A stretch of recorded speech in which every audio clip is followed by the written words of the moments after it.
My son sent me a text on the eve of his wedding that shattered my heart and then sealed his fate. Dad, do not come tomorrow. Monica says your blue-collar vibe will embarrass her family. I did not reply. I did not call. I simply opened my laptop and clicked one button that turned their dream wedding into a nightmare. If you have ever been underestimated by the very people you sacrificed everything for, hit that like button and subscribe. Let me know in the comments if you would have done what I did. I was sitting at my kitchen table with a tin of shoe polish and an old rag. The smell of wax and leather filled the room, mixing with the faint scent of sawdust that never really leaves a man like me. It was a Friday night in my small house in the suburbs of Chicago. The house is paid off. It is quiet. It is empty since my wife Catherine passed away 5 years ago. On the back of the kitchen door hung my charcoal suit. It was 10 years old, but I had it dry cleaned just for tomorrow. My son Jason was getting married. I am 66 years old, and my name is Bernie Kowalski. I rubbed the cloth in small circles over the toe of my dress shoe. I wanted to look presentable. I am a retired contractor. I spent 40 years of my life with cracked hands and a sore back pouring concrete and framing houses so that my son would never have to. I wanted him to have the soft hands of a man who signs checks, not the rough hands of a man who cashes them. And I succeeded. Jason is 28. He wears suits that cost more than my first car. He drives a BMW that I pay for, though he tells his friends he bought it with his bonus. I looked at the clock on the wall. It was 7 in the evening. I was expecting a call, maybe a little excitement, maybe a thank you. I had transferred $85,000 to the wedding venue, the Grand Plaza, just 48 hours ago. It was the deposit and the final payment all in one. Monica, my future daughter-in-law, had insisted on the Grand Plaza. She said it was the only place that met her standards. My phone buzzed on the table. The vibration rattled against the oak wood. I wiped my hands on a paper towel and picked it up. A smile touched my face. It was a text from Jason. I put on my reading glasses. I read the message. Then I read it again. Then I took my glasses off and cleaned them and put them back on and read it a third time. Dad, I am so sorry, but Monica is really stressed. She says having you there will make her anxious. Her family is very high society from New York, and well, you know you are a bit too working class. They are uncomfortable around people who look like they labor. It is better if you do not come. I will send you photos. Love, Jason. I stared at the phone until the screen went black. The silence in the kitchen was sudden and absolute. It felt like the air had been sucked out of the room. Too working class. The words echoed in my head. I looked at my hands. They are calloused. I have a scar on my left thumb from a table saw accident in '98. I have a permanent tan on my neck from working under the summer sun. These hands built the foundation of the house Jason grew up in. These hands changed his diapers when Catherine was sick. These hands signed the checks for his private school and his college tuition. And these hands signed the check for $85,000 yesterday. I did not feel anger at first. I felt a cold, heavy stone settle in my stomach. It was the feeling of a man who realizes he has been building a house on a sinkhole for 28 years. Jason did not even have the courage to call me. He sent a text. He dismissed his father, the man who had been his only parent for the last 5 years, with a text message. Monica. I thought of her. She is 26. She acts like a princess. She told Jason she comes from old money. She speaks with a fake accent she picked up from watching television. She treats waiters like servants. And Jason just follows her like a puppy. He is weak. I raised him to be kind, but somewhere along the way, kindness turned into weakness. I stood up. My knees popped. I walked to the refrigerator and took out a bottle of beer, but then I put it back. This moment required something stronger. I went to the cabinet and poured 3 fingers of whiskey into a glass. I drank it in one swallow. The burn woke me up. I looked at the suit hanging on the door. It looked like a costume now. A costume for a clown who thought he was part of the family. I walked over to it. I took the hanger off the hook. I walked to the hall closet and hung it in the very back behind my winter coats. I would not be needing a suit tomorrow. I walked back to the kitchen table. I picked up my phone. I hovered my thumb over the call button. I wanted to scream. I wanted to ask him how he could do this, but then I stopped. What was the point? If I had to beg my son to want me at his wedding, then I had already lost. Dignity is the only thing a man has when he is alone. I would not give them the satisfaction of hearing me cry. I would not give them the satisfaction of hearing me yell. I sat down at my desk in the corner of the living room. I opened my laptop. The screen glowed blue in the dim light. I logged into my bank account. Most people look at me and see an old man in a flannel shirt driving a Ford F-150 with rust on the bumper. They see a man who cuts his own grass. They see a man who clips coupons for coffee. They do not know who I am. They do not know that 30 years ago I started a construction supply company. They do not know that I bought land when it was cheap and sold it when it was gold. They do not know that I own 3 apartment complexes in the city and a commercial warehouse district. I retired 5 years ago, but my money did not. Jason thinks I live on a pension and Social Security. He thinks the credit card I gave him has a $5,000 limit and that I struggle to pay it. He thinks the $85,000 for the wedding was my entire life savings. He thinks he is draining me dry and that I am too stupid to notice because I love him. He is wrong. I clicked on the transaction history. I wanted to see exactly what my working-class money had bought them this week. The list was long. It was disgusting. $4,000 at Serenity Spa. That was 2 days ago. Monica and her mother must have gotten the platinum package. I have not spent $4,000 on myself in the last 4 years. $12,000 to Delta Airlines. First-class tickets from New York. For Monica's parents. Jason told me they were wealthy. If they are so wealthy, why am I paying for their flights? Why am I paying for them to come and look down on me? $3,000 at the Velvet Room. That was last night. The rehearsal dinner. I was not invited to the rehearsal dinner either. Jason told me it was just for the bridal party. But looking at the bill, I see charges for 20 people. 20 people eating steak and lobster on my dime while I ate a ham sandwich in my kitchen. I scrolled down. $500 for a limousine service. Pickup scheduled for tomorrow morning at the airport. That must be for the wealthy parents who cannot afford their own ride. And then the big one. Pending. $85,000. The Grand Plaza. I stared at that number. That was a college education. That was a house in some parts of the country. That was the blood and sweat of my life. And they were using it to throw a party where I was not welcome. I looked at the date. I initiated the transfer yesterday morning. It was an ACH transfer. Most people think these are instant. They are not. They take time to clear. There is a window, a small window, where the sender can revoke the authorization if there is an error or fraud. And this was fraud. It was a fraud of the heart. I moved the mouse cursor. My hand was steady. I was a sniper taking aim. I clicked on the $85,000 transaction. A menu popped up. I selected Dispute Transaction. The bank website asked for a reason.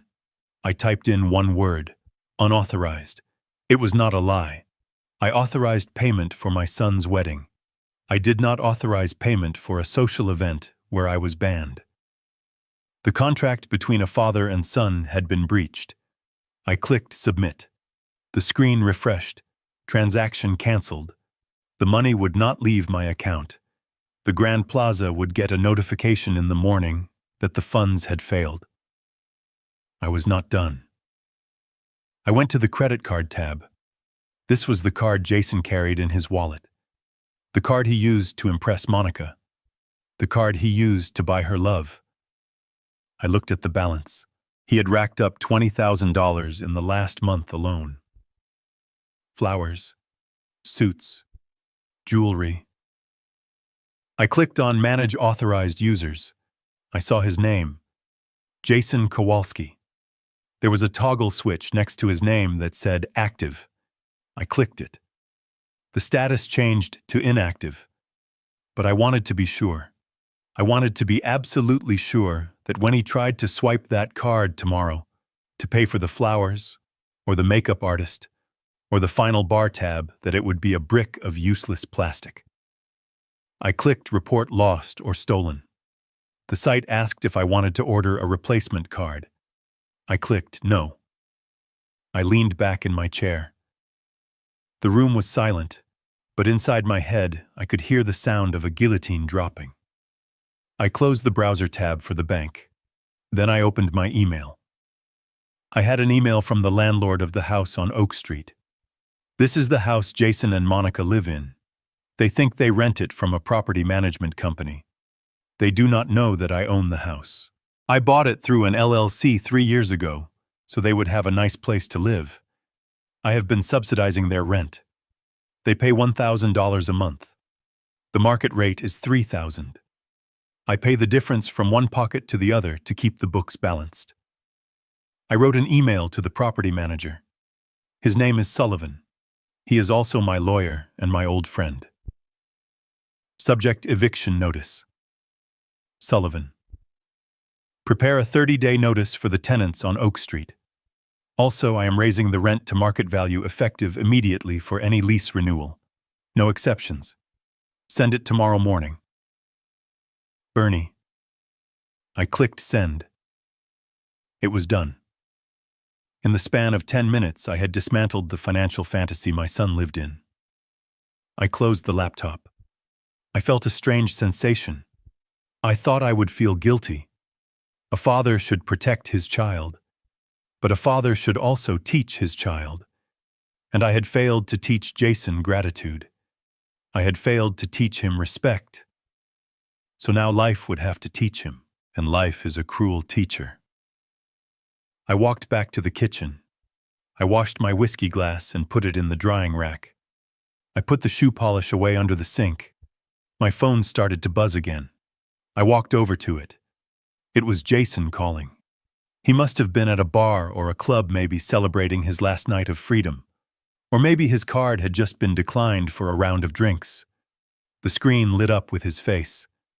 A picture of us from a fishing trip 5 years ago. He was smiling. I was smiling.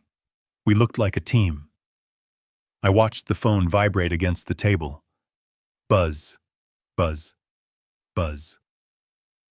It stopped. Then a text came in. Dad, call me back. My card is not working. I stared at the text. He did not ask if I was okay. He did not apologize for the earlier text banning me from the wedding. He only contacted me because his access to my money was cut off. That was all I needed to see. I held the power button on the side of the phone. I held it down until the screen went black and the little spinning wheel disappeared. I turned off the kitchen light. I walked down the hallway to my bedroom. I passed the photos on the wall. Photos of Catherine. Photos of Jason graduating.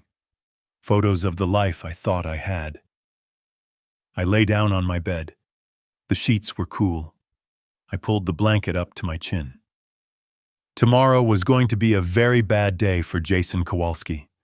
Tomorrow, he was going to wake up and put on a tuxedo that he probably hadn't fully paid for yet. He was going to go to a venue that was expecting an $85,000 check that was never coming.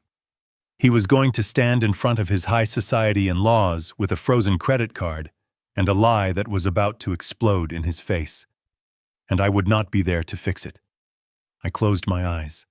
For the first time in 28 years, I did not worry about my son. I did not worry about his future.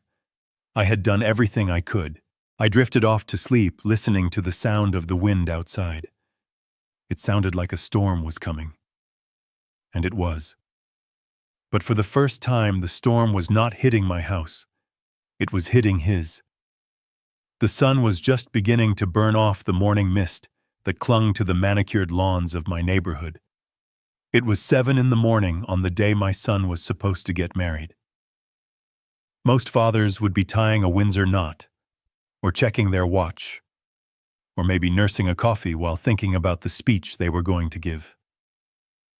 I was out in my front yard pulling the starter cord on my 20-year-old Toro lawnmower.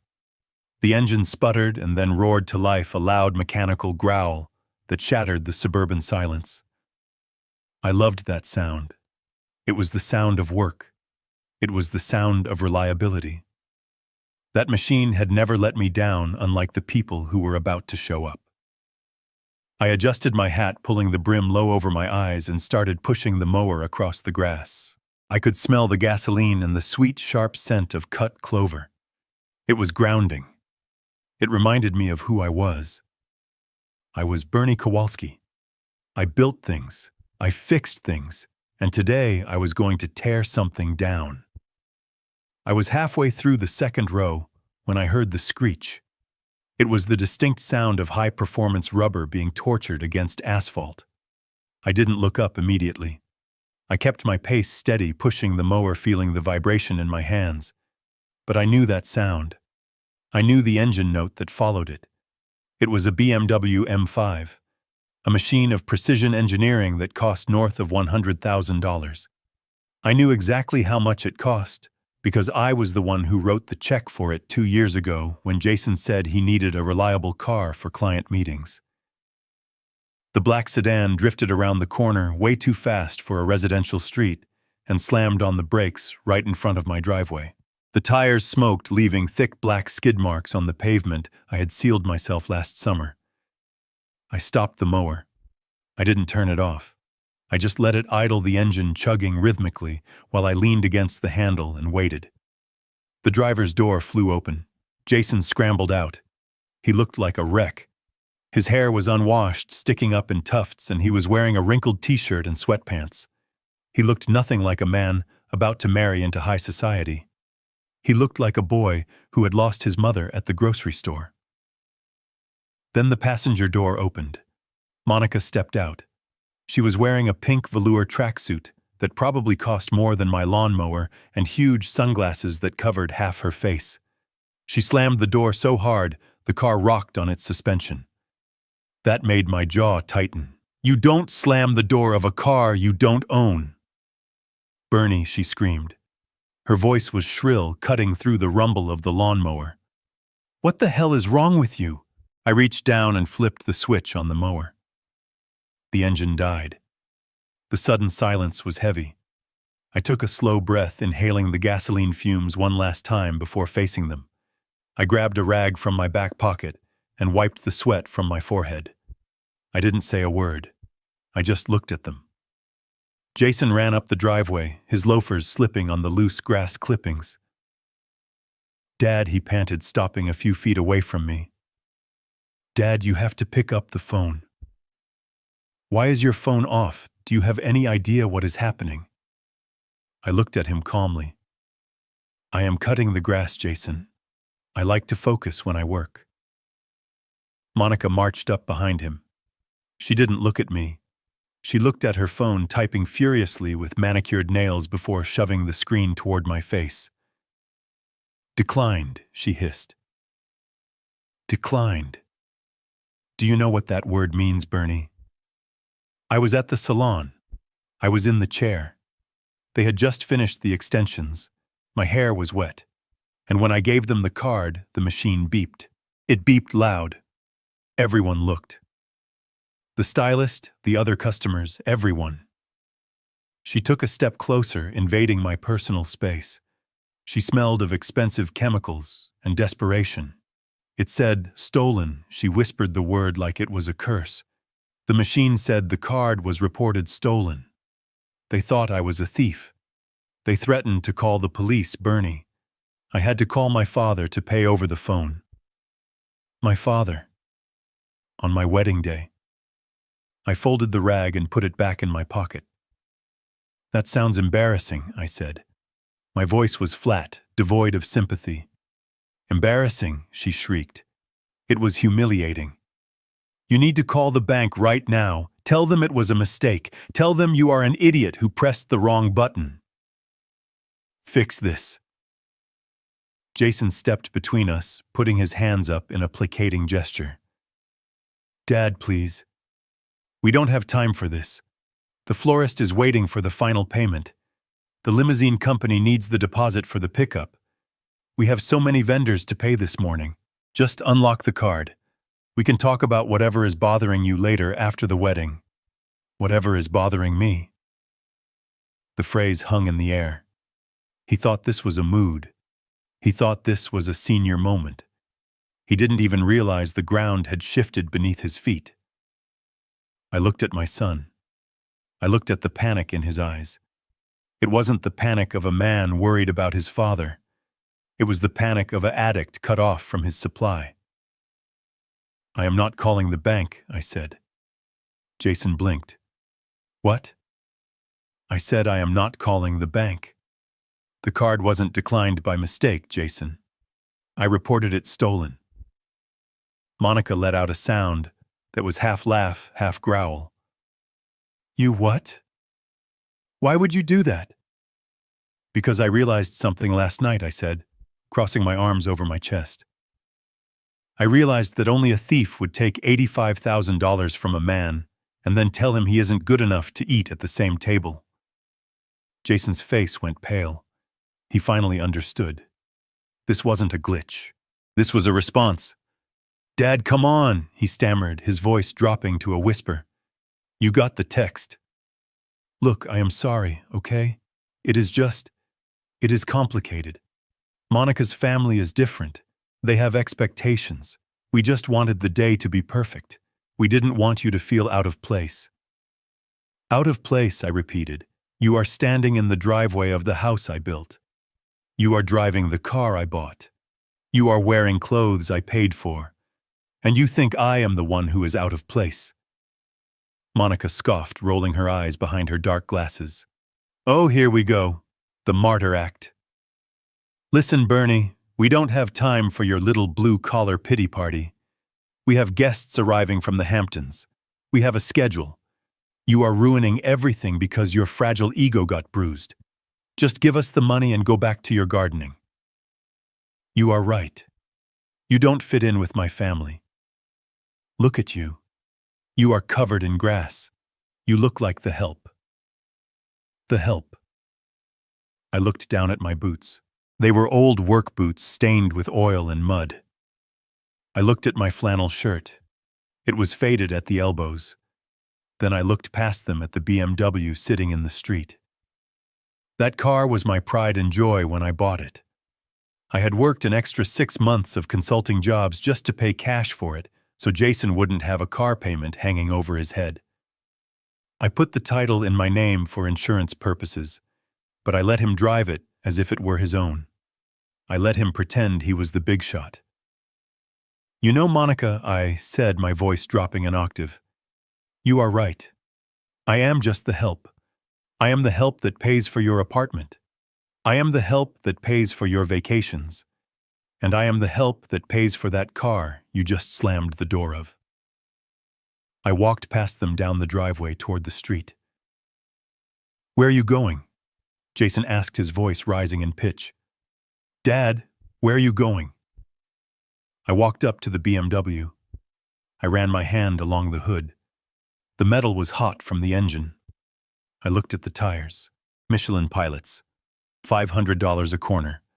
I paid for those too. I reached into my pocket and pulled out my key ring. I had a spare key for every vehicle I owned. I pressed the unlock button. The lights flashed. I opened the driver's door. Dad, what are you doing? Jason yelled, running toward me. We need that car. We have to pick up the groomsmen in an hour. I sat in the driver's seat. The leather was soft.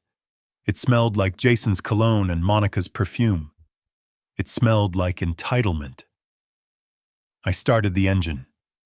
The dashboard lit up. "Get out of the car!" Bernie Monica screamed, running down the driveway, her heels clicking frantically on the concrete. "That is our car. You can't take our car." I rolled down the window as they reached me. I looked at Jason. He was gripping the door handle, his knuckles white. "It is not your car, Jason," I said. "It never was. It is my car. My name is on the title. My name is on the insurance. And since I am not invited to the wedding, I don't see why my car should be invited either." "Dad, you can't do this," Jason pleaded, tears welling up in his eyes. "How are we supposed to get to the venue? How are we supposed to get around?" "I don't know," I said, shifting the car into gear. "Maybe you can call Monica's wealthy father. I am sure he has a spare limousine lying around. Or maybe you can take the bus. It is very affordable, very blue-collar." I didn't wait for a response. I stepped on the gas. The car surged forward, leaving them standing in the street. I looked in the rearview mirror. I saw Jason standing there with his arms hanging by his sides, looking lost. I saw Monica throwing her hands in the air, screaming at the empty space where the car used to be. I drove the BMW around the block and parked it in my garage. I closed the garage door. Then I went back inside my house and locked the front door. I went to the kitchen and poured myself a cup of coffee. My hands were shaking slightly, not from fear, but from adrenaline. I had fired the first shot, but the war was far from over. I sat down at the table and looked at my phone. It was buzzing again. This time it wasn't Jason. It was the landline. I let it ring. I knew what was coming next. They would try to go back to their apartment. They would try to regroup. They would try to find anything they could sell to get quick cash. They were heading to the house on Oak Street, and they had no idea that the locks on that house were being changed in exactly 20 minutes. I took a sip of coffee. It was bitter. Just the way I like it. This was going to be a very long day. But for the first time in a long time, I was looking forward to it. They wanted a show. They wanted a perfect high society wedding. Well, I was going to give them a show they would never forget. I was going to show them exactly what happens when the help decides to quit. The phone stopped ringing. The silence returned, but it wasn't peaceful. It was the silence of a fuse burning down. And the explosion was going to be spectacular. I stood up and walked to the window. I watched them walking down the street away from my house. They were arguing. Monica was shoving Jason. Jason was trying to grab her arm. They looked small from here, small and petty and weak. They were walking toward the bus stop. I almost felt sorry for them. Almost. But then I remembered the text message. "Don't come. You are too working class." I turned away from the window. I had work to do. I had a wedding to crash, and I needed to make sure my suit was pressed. Because if I was going to be the villain in their story, that was going to be the best-dressed villain they had ever seen. I walked to the closet and pulled out the charcoal suit. I laid it on the bed. I ran my hand over the fabric. It was good quality, durable, just like me. The game had changed, and they didn't even know the rules yet. I stood in my kitchen listening to the silence of the house, but it did not last long. The pounding started on the front door less than 10 minutes after I had taken the BMW back. It was a rhythmic, desperate thudding that shook the frame. They had not walked to the bus stop after all. They had come back. They had realized that without me, they were stranded in a suburb with no money, no car, and a clock that was ticking down to a social disaster. I finished my coffee. I placed the mug in the sink. I walked slowly to the door. I did not hurry. I was done hurrying for people who would not cross the street to help me. I unlocked the deadbolt and pulled the door open. Jason was standing there, his chest heaving, his face slick with sweat. Monica was behind him, her arms crossed her expensive tracksuit looking ridiculous against the peeling paint of my porch railing. She looked like an angry flamingo in a coal mine. "You have to stop this, Dad," Jason said, his voice cracking. "You are taking this too far. It was just a text. It was just a request.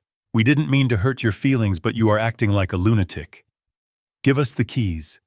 Turn the cards back on. We have an hour before the ceremony starts." I leaned against the doorframe, blocking the entrance. I looked at my son. He was 28 years old, but in that moment he looked like a toddler throwing a tantrum in a toy store. "I am not acting like a lunatic, Jason," I said, my voice calm and low.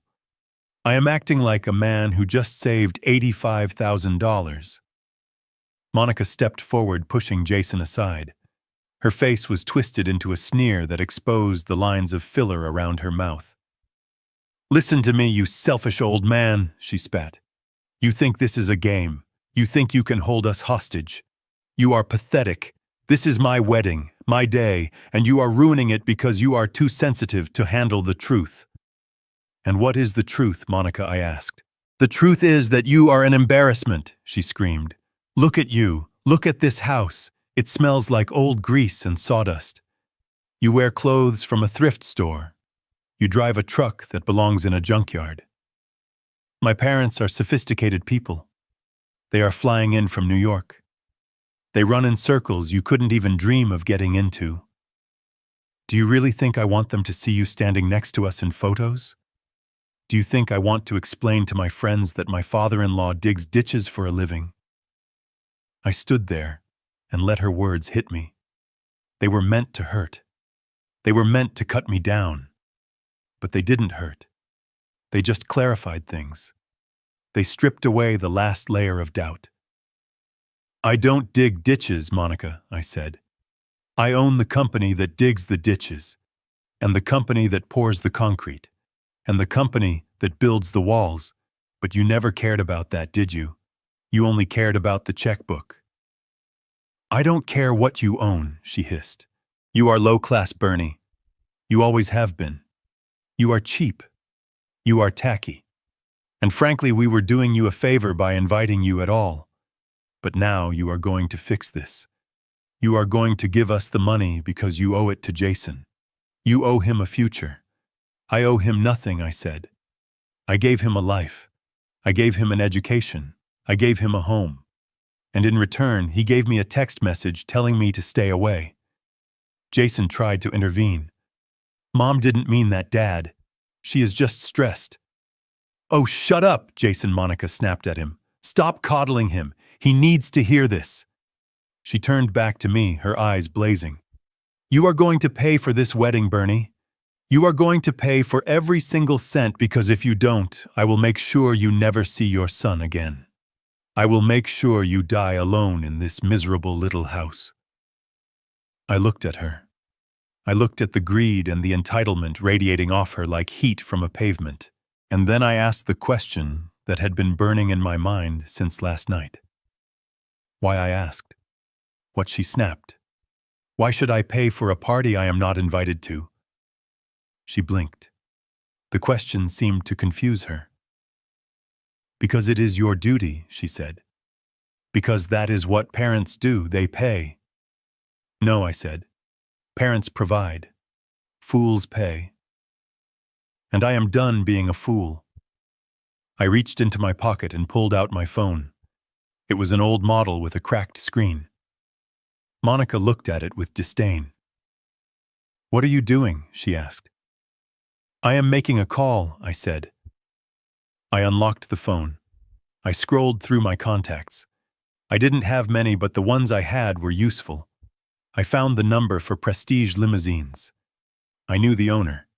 His name was Tony. We had played poker together for 20 years.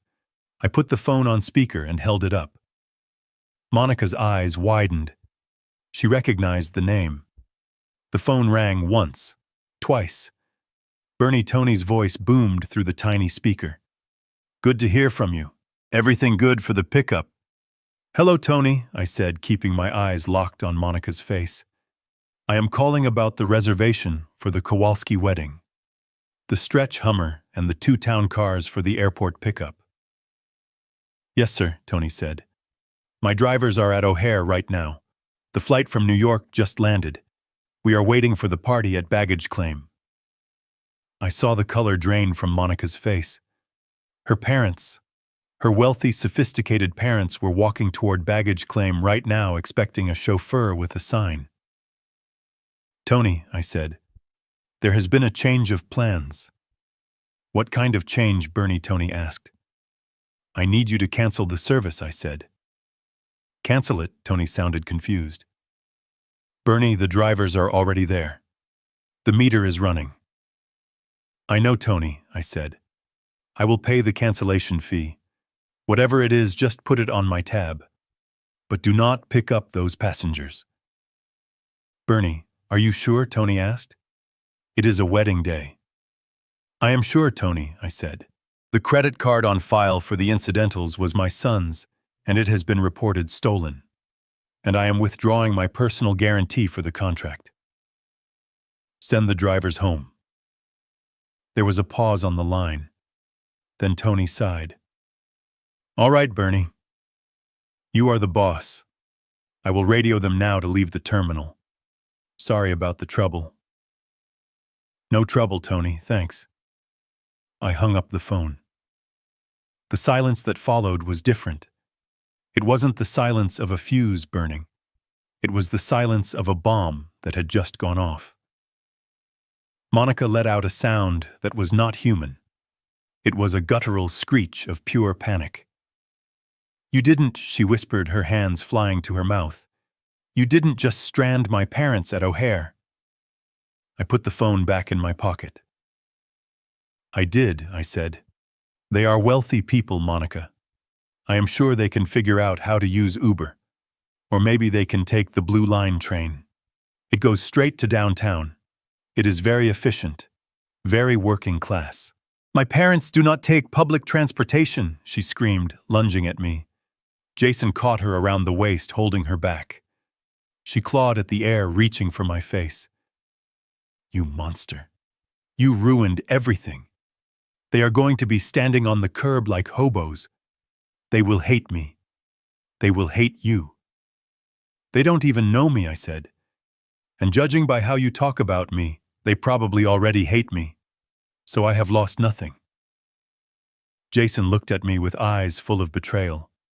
Dad, how could you? They are guests. This is humiliating. Humiliating, I repeated. Humiliating is sitting in your kitchen polishing your shoes for a wedding you were told not to attend. Humiliating is realizing your son is ashamed of the hands that fed him. This isn't humiliation, Jason. This is education. Education, he shouted. You are destroying my life to teach me a lesson. I am destroying the lie you are living, I said. You wanted to play the big shot, Jason. You wanted to marry the princess. Well, big shots pay their own bills, and princesses don't marry paupers. Monica stopped struggling against Jason's grip. She stood up straight, smoothing her tracksuit. Her face was cold now. Calculated. Fine, she said.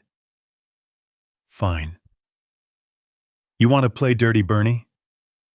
We can play dirty. You think you can starve us out? You think we will come crawling back? You are wrong. We don't need you.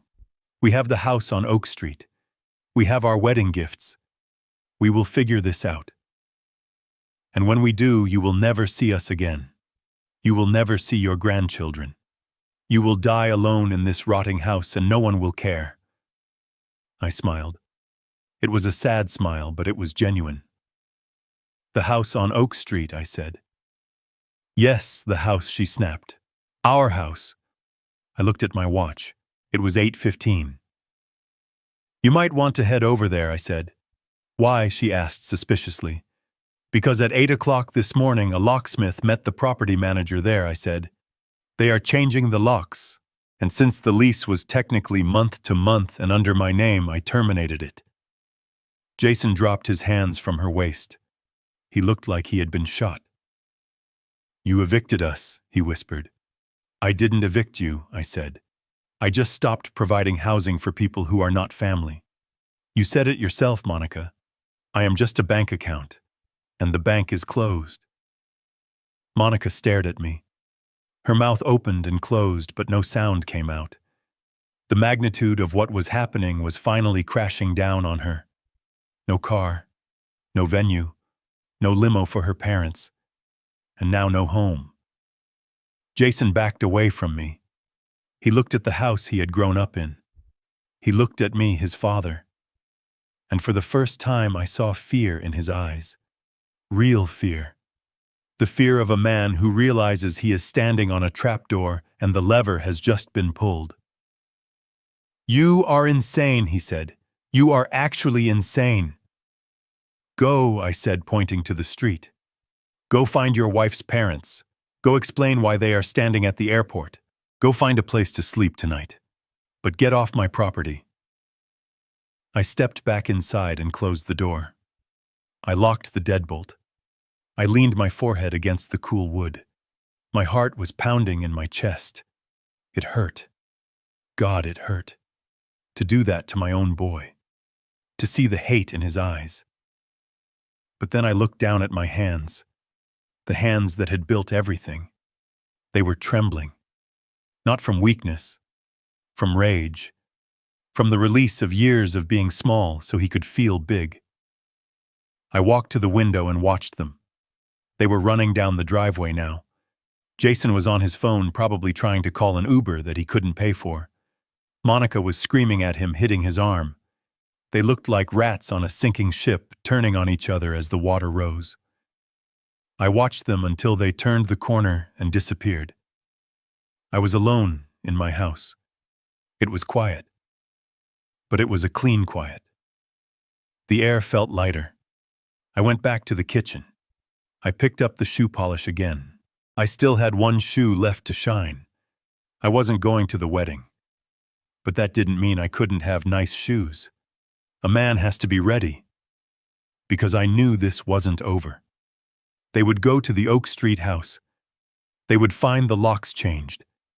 And then they would realize that the paintings on the walls, the paintings my wife Catherine had painted, were gone. And that is when the real war would start. I dipped the rag in the wax. Circular motions, patience, focus. I was just getting started. I drove to the house on Oak Street. It was a 20-minute drive from my place past the strip malls and the new developments that had sprung up over the cornfields I used to play in as a boy. I parked my truck across the street. The house looked good. I had resided it myself 3 years ago, choosing a slate blue vinyl that was expensive but lasted forever. The lawn was green. The windows were clean. It was a perfect starter home. A home most young couples would kill for, and I had given it to them for the price of a studio apartment. I saw them before I even turned the engine off. They were standing on the front porch. Monica was banging on the door, but with the flat of her hand screaming at the wood as if it could hear her. Jason was pacing back and forth on the walkway, his hands in his hair, looking like a man who had just watched his house burn down. They hadn't gone to the airport. They hadn't gone to a hotel. They had come here hoping I was bluffing, hoping that the key in Jason's pocket would still turn the tumbler. It didn't. Sullivan is a good property manager. When he says 8 o'clock, he means 8 o'clock. I stepped out of the truck. I didn't slam the door. I just pushed it shut until it clicked. The sound made Jason look up. When he saw me, his face changed. The fear I had seen earlier was gone, replaced by a raw, ugly fury. He didn't see his father anymore. He saw the enemy. He saw the man standing between him and the life he felt he was owed. He started running toward me. He didn't scream. He didn't shout. He just lowered his head and charged. I had seen that look before in bar fights and disagreements on job sites when the money ran out. It was the look of a man who has lost control and wants to hurt something just to prove he still exists. I stood my ground. I didn't flinch. I reached into the bed of my truck. My hand closed around the cold rubber grip of a pair of long-handled pruning shears. I had thrown them in there yesterday after trimming the hedges at one of my rental properties. They were heavy, solid steel, with blades sharp enough to take a finger off without slowing down. I pulled them out and held them at my side. I didn't raise them like a weapon. I just held them like a tool I knew how to use. Jason crossed the street. He didn't slow down. He was going to hit me. My own son was going to tackle me onto the asphalt. I took one step forward and snapped the blades of the shears together. Clack! The sound was sharp and metallic, cutting through the morning air like a gunshot. Jason skidded to a halt 6 feet away from me. He stared at the shears. Then he looked up at my face. I wasn't smiling. I wasn't angry. I was cold. I looked at him with the eyes of a foreman who catches a worker stealing copper wire.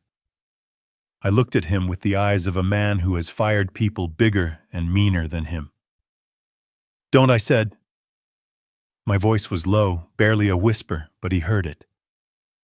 "Do not take another step, Jason." He stood there, chest heaving, fists clenched at his sides.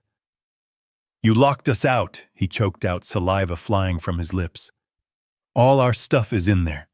My suit, Monica's dress for the reception, our passports, everything.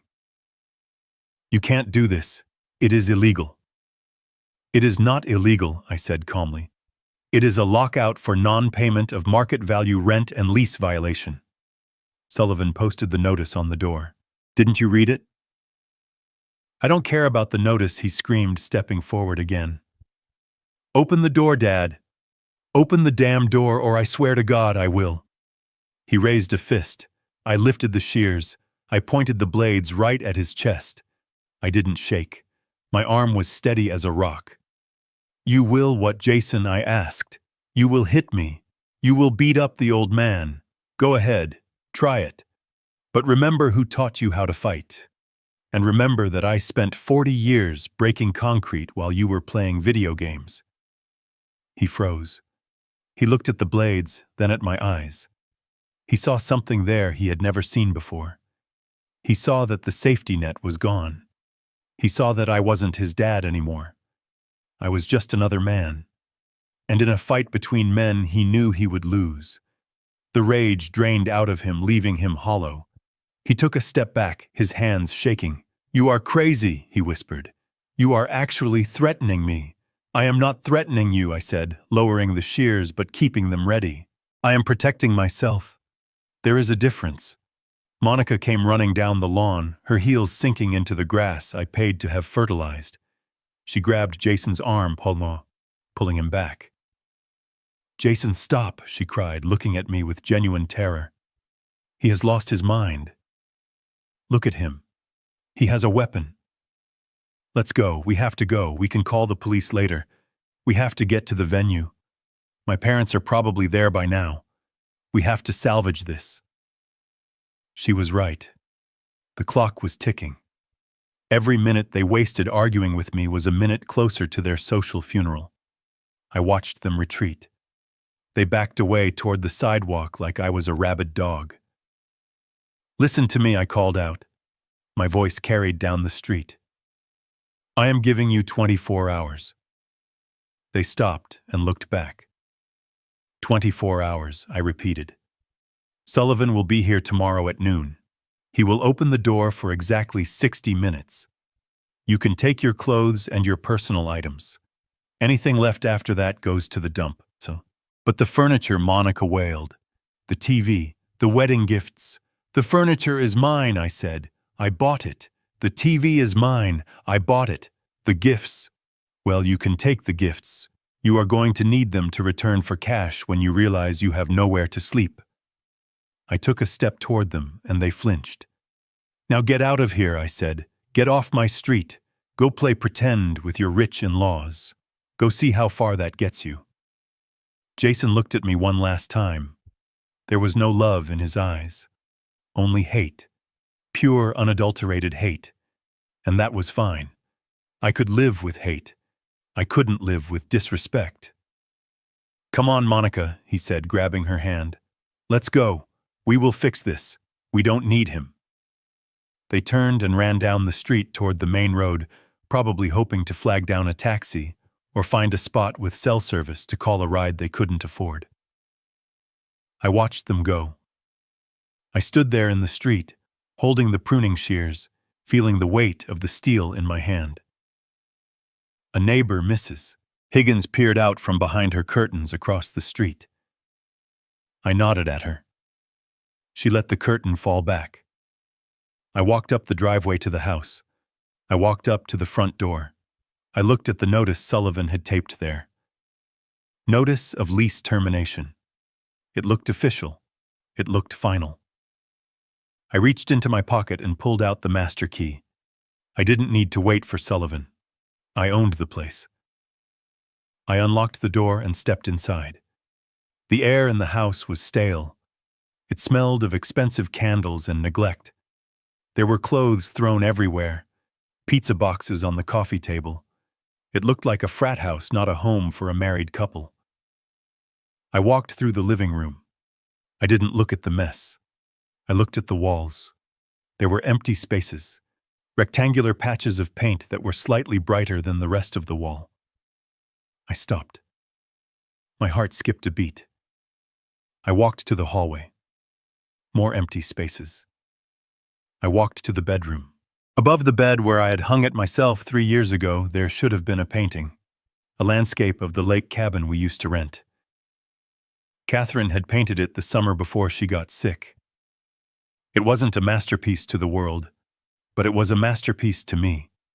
It was her soul on canvas. It was gone. I looked around the room frantically. The other painting, the one of the flowers, gone. The sketch of Jason as a boy, gone.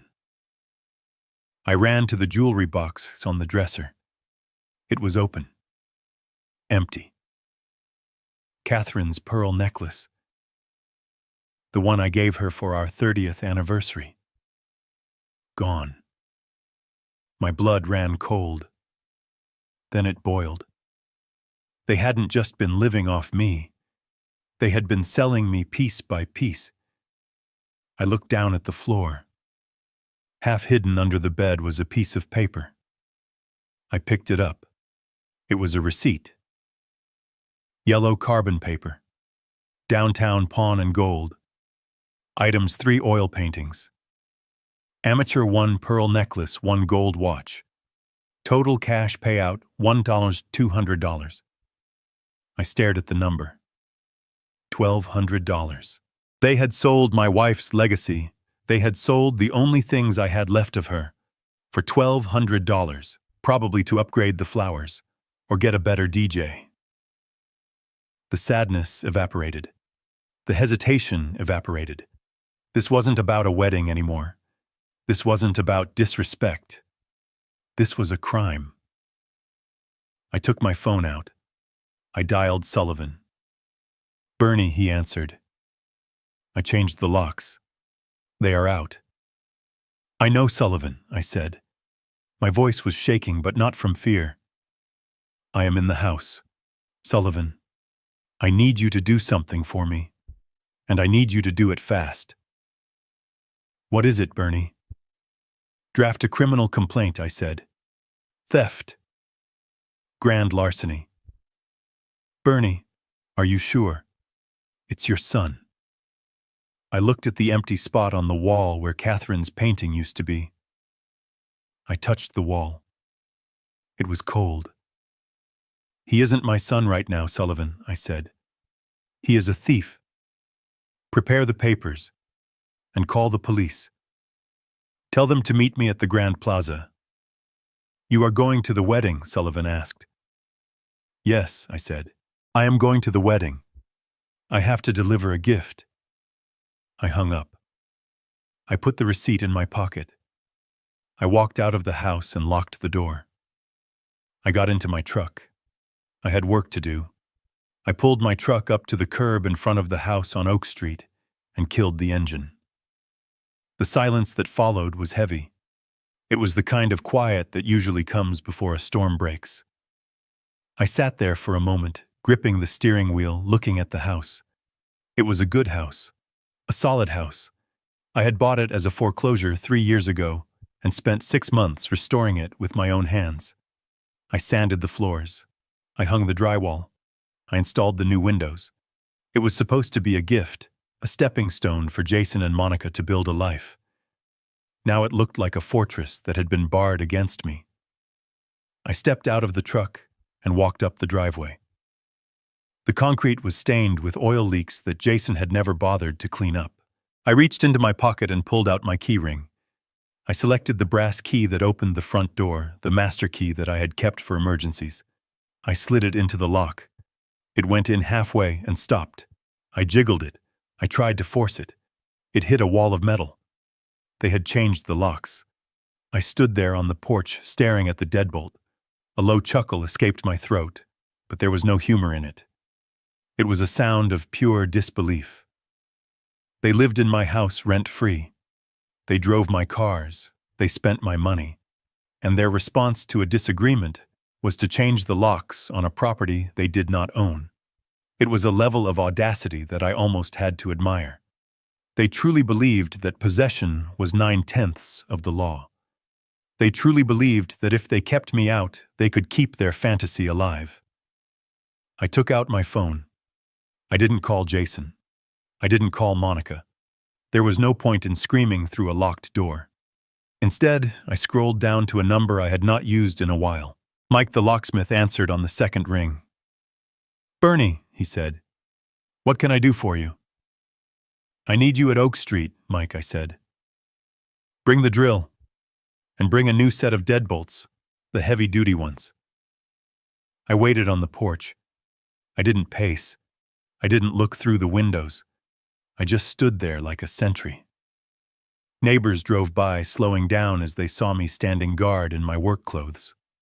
I didn't wave. I wasn't in the mood for neighborly pleasantries. I was in the mood for access. Mike arrived in 15 minutes.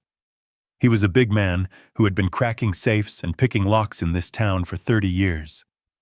He took one look at me and then one look at the door, and he didn't ask a single question. He knew who owned the deed. He knew who paid the bills. "Lost your keys, Bernie?" he asked, pulling a heavy drill from his van.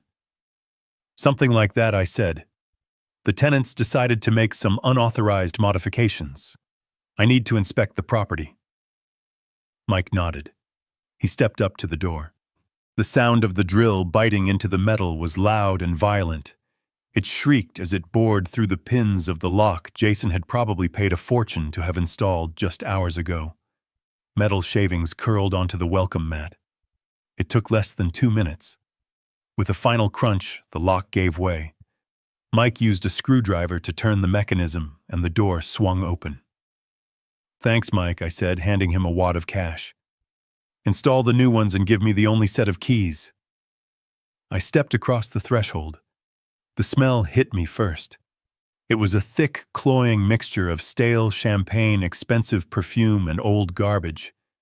It smelled like a party that had gone on for too long and ended badly. The blinds were drawn, casting the living room in a dim, dusty twilight. I reached out and flipped the light switch. The devastation was absolute. It wasn't that the house had been destroyed in a fit of rage. It was that it had been treated with a casual, ongoing disrespect that was somehow worse. There were clothes everywhere. Designer jackets thrown over the backs of chairs, silk dresses pooled on the floor like puddles of oil. Shoeboxes were stacked in towers that leaned precariously against the walls. Takeout containers littered the coffee table, some of them buzzing with flies. I walked further into the room, my boots crunching on something hard. I looked down. It was a crystal flute shattered into pieces. I stepped over it. This was how they lived. This was the reality behind the Instagram photos and the high society pretension. They lived like squatters in a palace. They treated my property the same way they treated me, with total indifference to its value. I walked into the kitchen. The sink was overflowing with dishes. A bottle of Dom Perignon sat on the counter, uncorked and half full, going flat in the heat. I looked at the granite countertops I had installed. There were ring marks and stains. I looked at the cabinets. One of the doors was hanging off its hinges. I felt a cold fury rising in my chest. This wasn't just messy. This was ungrateful. Every stain, every scratch, every piece of trash was a testament to how little they cared about the work I had done for them. But then I noticed something else. Something that made the mess seem insignificant.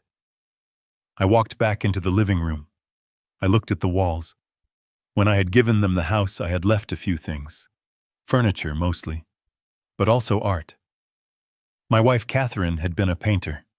She wasn't professional, but she had a way of capturing light that made the world feel softer. She had painted landscapes of the places we had visited, the lakes, the mountains, the quiet corners of the world where we had been happy. I looked at the spot above the fireplace. There was a large rectangular patch of paint that was cleaner and brighter than the rest of the wall. The painting of the lighthouse in Maine was gone. I spun around. I looked at the wall by the hallway. The painting of the wildflower field. Gone. My heart began to hammer against my ribs. It wasn't the frantic beat of panic. It was the heavy thud of dread. I ran down the hallway, kicking aside a pile of laundry. I burst into the master bedroom. The bed was unmade, a tangle of expensive sheets. Suitcases were open on the floor, half-packed, as if they had been interrupted. But I didn't care about that. I looked at the wall above the dresser. Catherine's self-portrait. The one she had painted for me on our 25th anniversary. The one where she was smiling that secret smile she only gave to me. It was gone. I stood there in the center of the room, spinning slowly in a circle. The walls were bare. Every single piece of art, every single reminder of my wife was missing. The hooks were still there, naked and accusing. I rushed to the closet. I threw open the doors. I pulled out the drawers of the jewelry cabinet I had built into the wall. It was empty. Catherine's pearl necklace, her diamond earrings, the gold watch I had given her when Jason was born. All of it gone. I felt like I couldn't breathe. The air in the room felt thin. They hadn't just lived off me. They hadn't just disrespected me. They had looted me. They had taken the only pieces of Catherine I had left, the pieces I had trusted them to safeguard, and they had removed them. Why? Why would they take the paintings? They weren't famous. They weren't worth millions on the open market. They were sentimental. They were family history. Unless they needed money fast. Unless they needed cash to pay for the flowers and the limo and the champagne tower at the wedding I wasn't invited to. I fell to my knees. I began to tear through the room. I ripped the sheets off the bed. I dumped the contents of the suitcases onto the floor. I was looking for something, anything, that would tell me where they were. I checked the nightstand drawers. Empty except for loose change and receipts. Receipts. I grabbed a handful of papers from the trash can next to the bed. I smoothed them out. Pizza. Dry cleaning. A parking ticket. And then I saw it. A yellow slip of carbon paper crumpled into a ball and discarded as if it meant nothing. I unfolded it. My hands were shaking so hard I could barely read the text. The logo at the top was a pair of scales. Downtown Pawn and Loan. I read the itemized list. Item 1, oil painting coastal landscape. Item 2, oil painting floral study. Item 3, oil painting portrait. Item 4, vintage pearl necklace. Item 5, gold lady's watch. I looked at the total payout. $1,200. They had sold my wife's soul. They had sold 40 years of memories.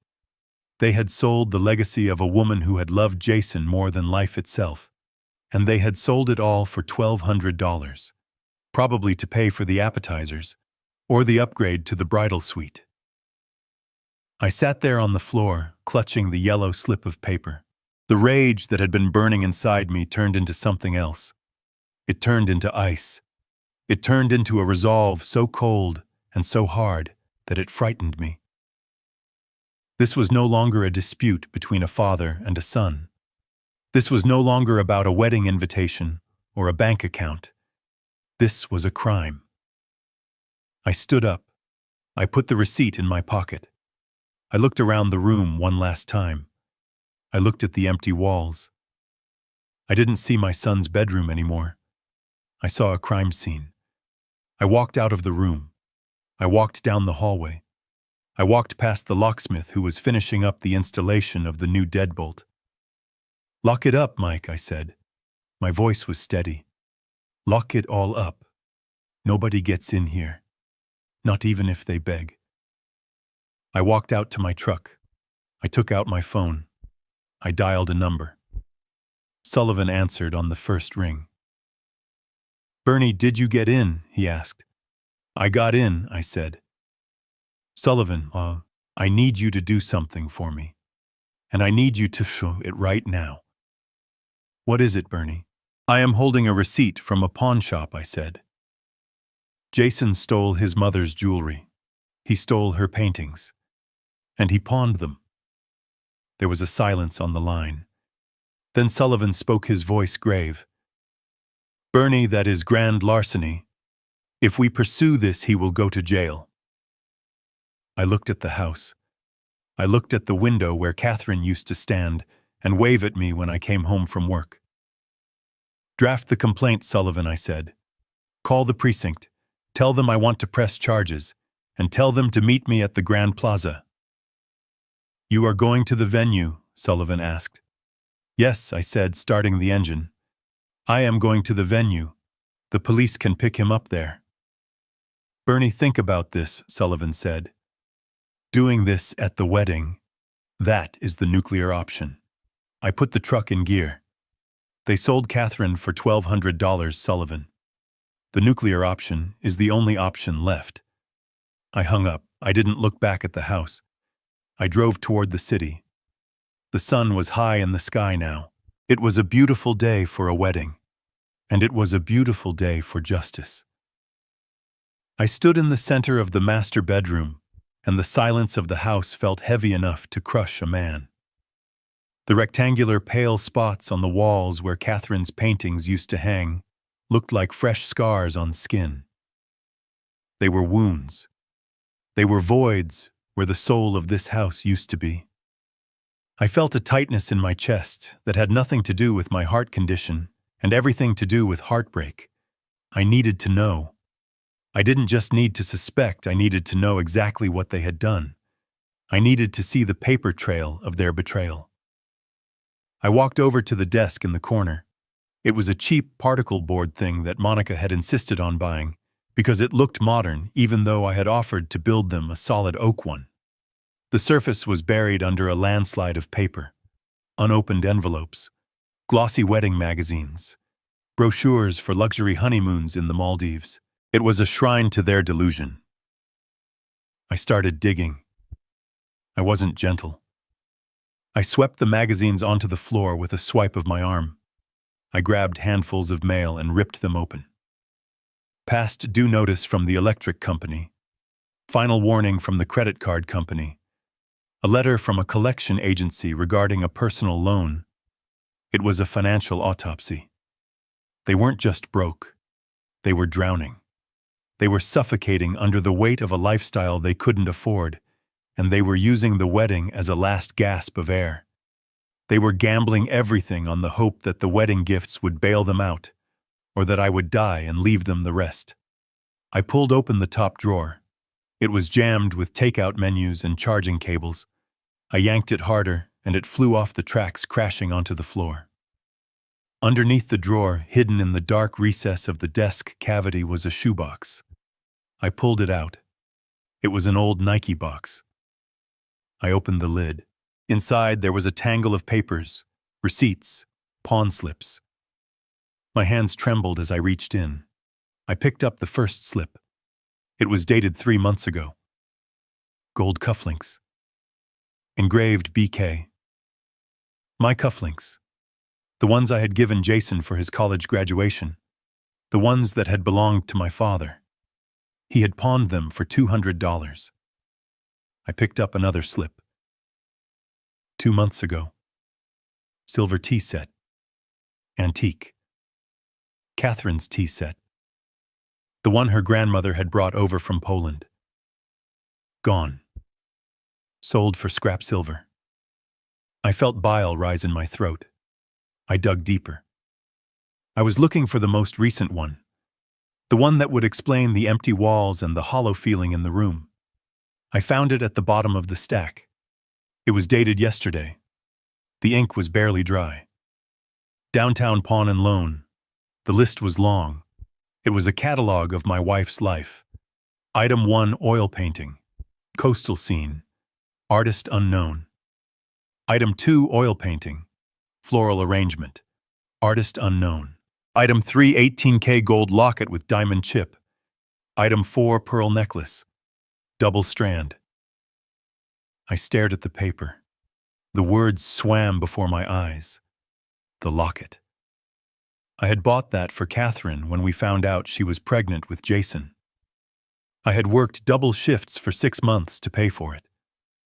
I remembered the night I gave it to her. We were sitting on the floor of our first apartment, eating pizza because we couldn't afford a table yet. She had cried. She had worn it every single day until she got sick. She had taken it off in the hospital because her skin was so sensitive, and she had handed it to me and said, "Give this to Jason's wife one day. Make sure she knows what it means." I had given it to Monica at the engagement dinner. I had told her the story. I had told her it was a symbol of enduring love, and she had sold it. She had taken the symbol of my wife's love for her son, and she had traded it for cash. I looked at the payout amount on the receipt. Total $1,200. That was it. That was the price of my memories. That was the market value of my wife's legacy. They hadn't sold these things because they were starving. They hadn't sold them to buy medicine or pay rent. I looked at the receipt again. It was stapled to another piece of paper. It was an invoice from a florist. Orchid arrangement upgrade for head table $1,200. I let out a sound that was half laugh, half sob. They had traded Catherine's locket for flowers. They had traded her paintings for centerpieces that would wilt and die before the night was over. They had erased my wife to buy a few hours of looking rich for people who didn't care about them. I sat down on the edge of the unmade bed. I held the pawn slip in both hands. The paper felt hot against my skin. For years I had made excuses for Jason. I told myself he was young. I told myself he was under pressure. I told myself that he was just trying to find his way in a world that was harder than the one I grew up in. I told myself that deep down he was still the little boy who used to follow me around the job site with a plastic hammer. But that boy was gone. That boy had died a long time ago. The man who lived in this house was a stranger who would steal from his own mother's ghost to impress strangers. I looked up at the empty spot on the wall where Catherine's self-portrait used to be. I could almost see her eyes looking down at me. She had been the soft one. She had always told me to be patient with him. "He is finding his way, Bernie," she would say. "Let him make his mistakes." But this wasn't a mistake. A mistake is forgetting to pay a bill. A mistake is saying the wrong thing in anger. This was a choice. A deliberate, calculated choice to value an image over a person. To value a party over a parent. This was a violation. I felt the last tether snap. The invisible cord that connects a father to his son.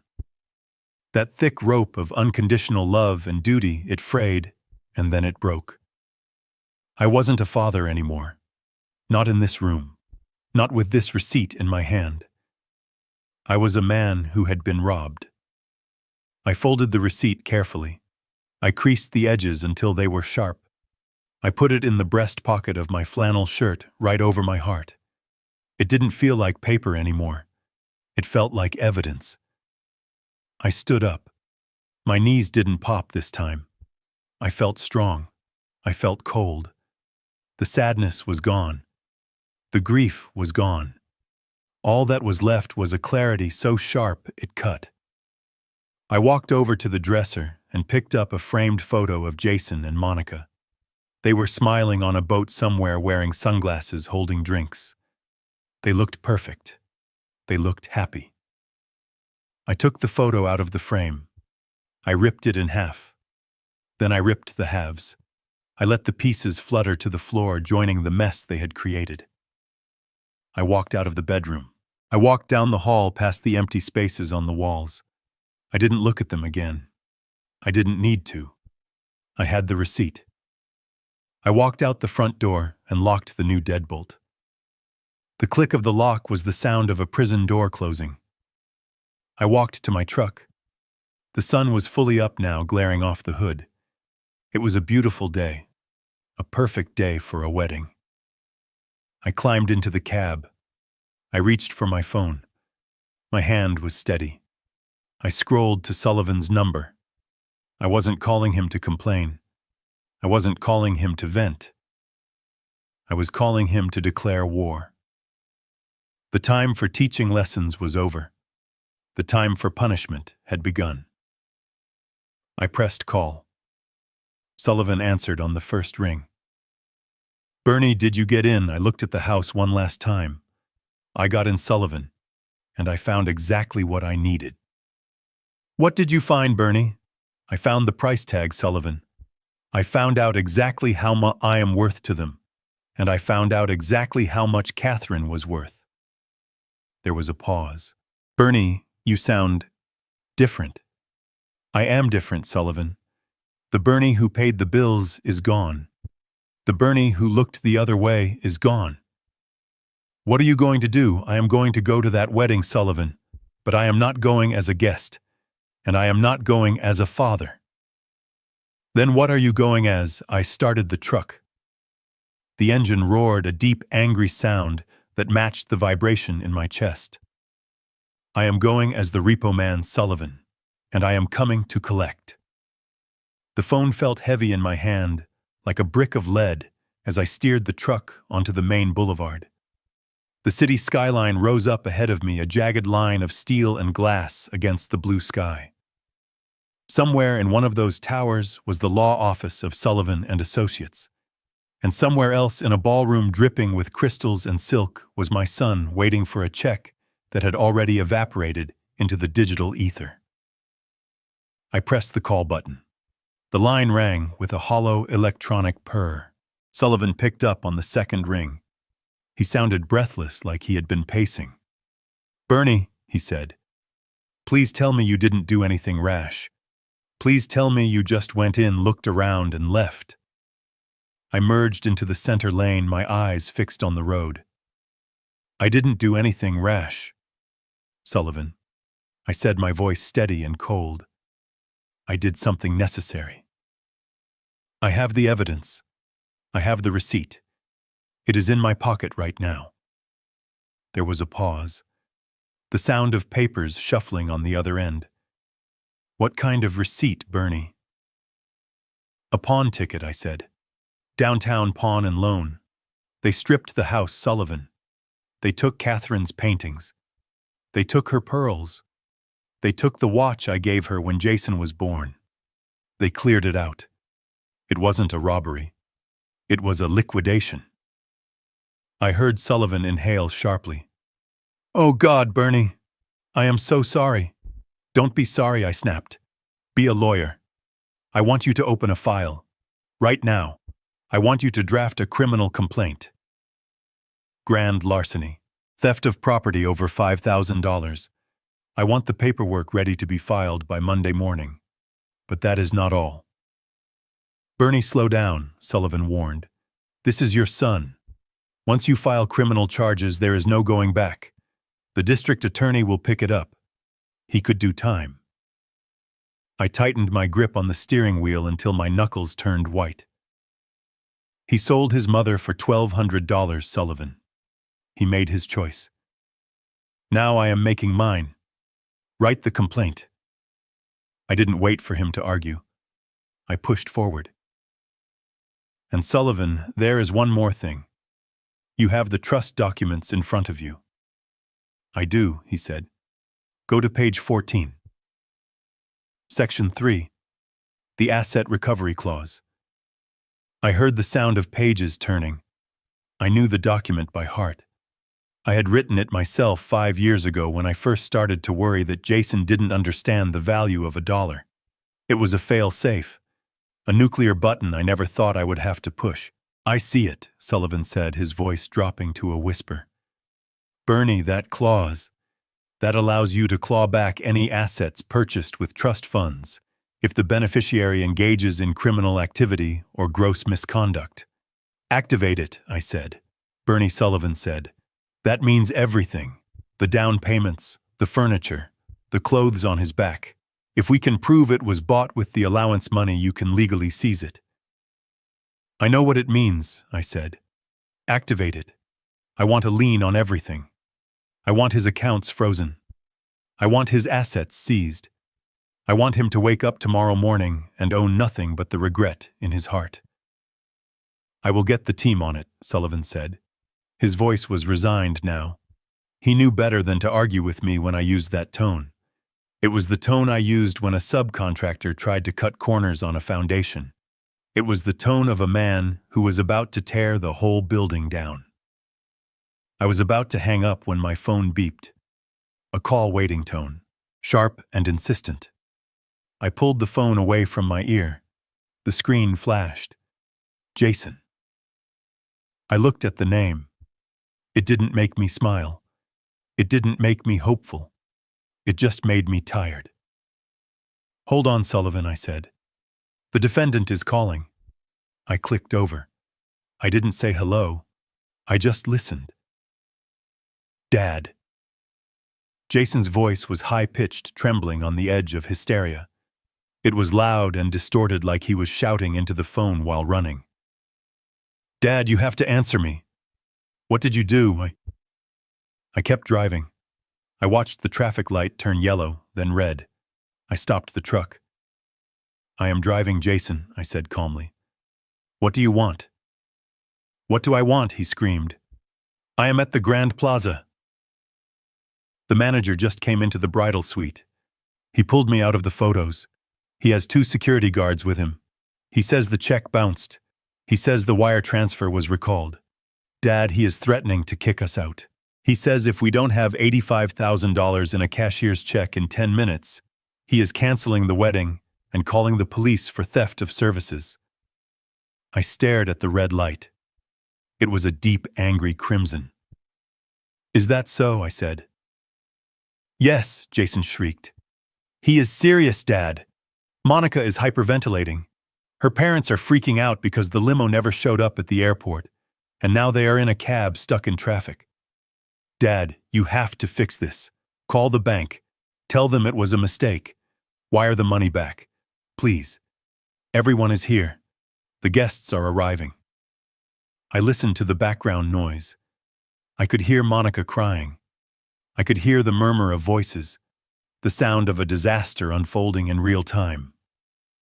It wasn't a mistake, Jason, I said. The line went silent. The background noise seemed to swell. What he whispered. I canceled the check, I said. I called the bank this morning. I told them the transaction was unauthorized. Because it was. I authorized payment for a family wedding. I didn't authorize payment for a show where I was banned from the audience. But the wedding, Jason stammered. The guests. The food. It is all here. Then you better pay for it, I said. With what? He screamed. You cut off my credit cards. You stole my car. You locked me out of my house. I have nothing, Dad. I have literally nothing. I reached into my pocket and touched the pawn slip. The paper was crisp. You have $1,200, I said. What? You have $1,200, Jason. From the pawn shop. Use that. It should cover the appetizers. There was a gasp on the other end of the line. A sound of pure shock. He hadn't thought I knew. He thought he was so smart, so sneaky. Dad, wait, he said, his voice dropping to a terrified whisper. I can explain. It wasn't. We were just going to buy them back later. We needed cash for the tip envelopes. We were going to get them back, I swear. You sold your mother, I said. My voice was no longer calm. It was a growl. You sold her to buy flowers for a woman who hates you. Don't you dare try to explain that to me. Dad, please. Jason was sobbing now, a raw, ugly sound. Please don't do this. They are going to throw us out on the street, in front of everyone. I know, I said. Dad, I am your son. Not today, I said.